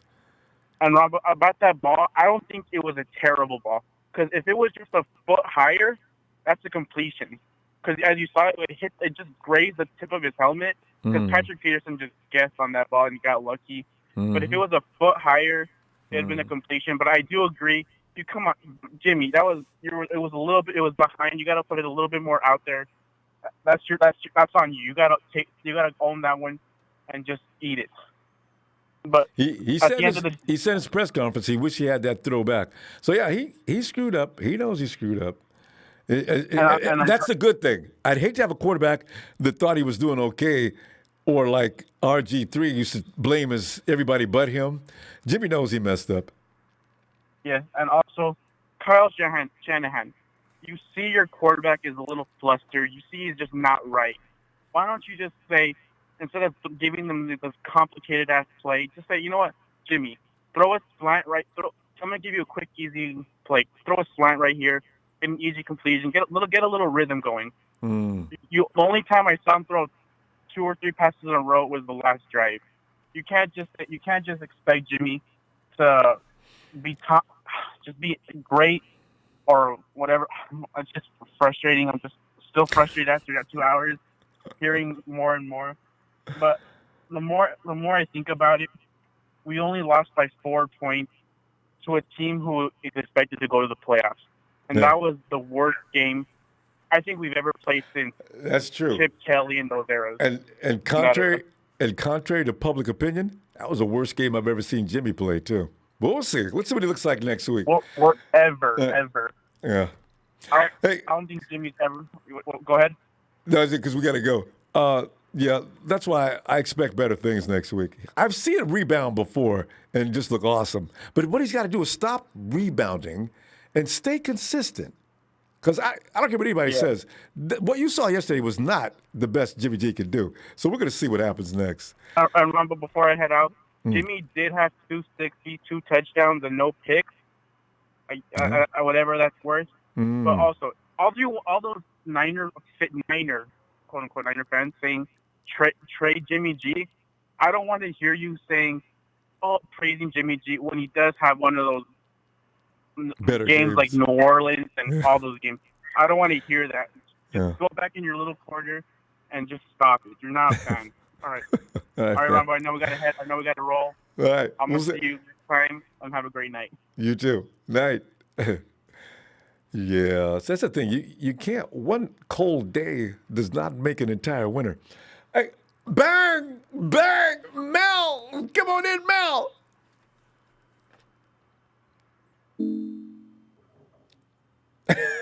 Mel, I just heard that tone means your phone hung up. Mel. You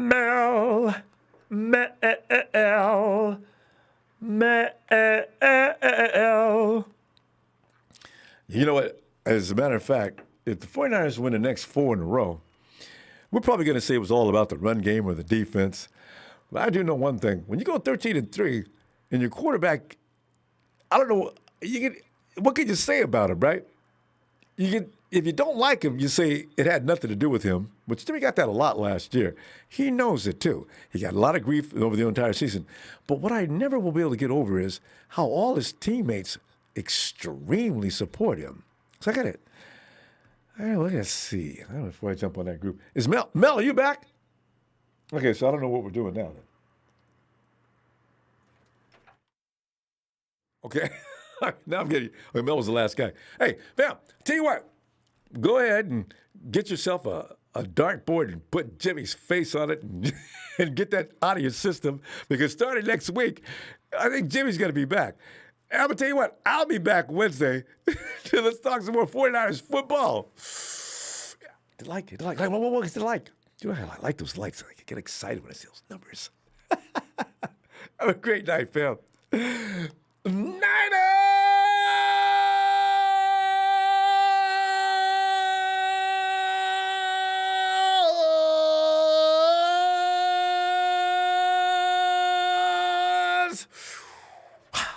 Still go 15-1.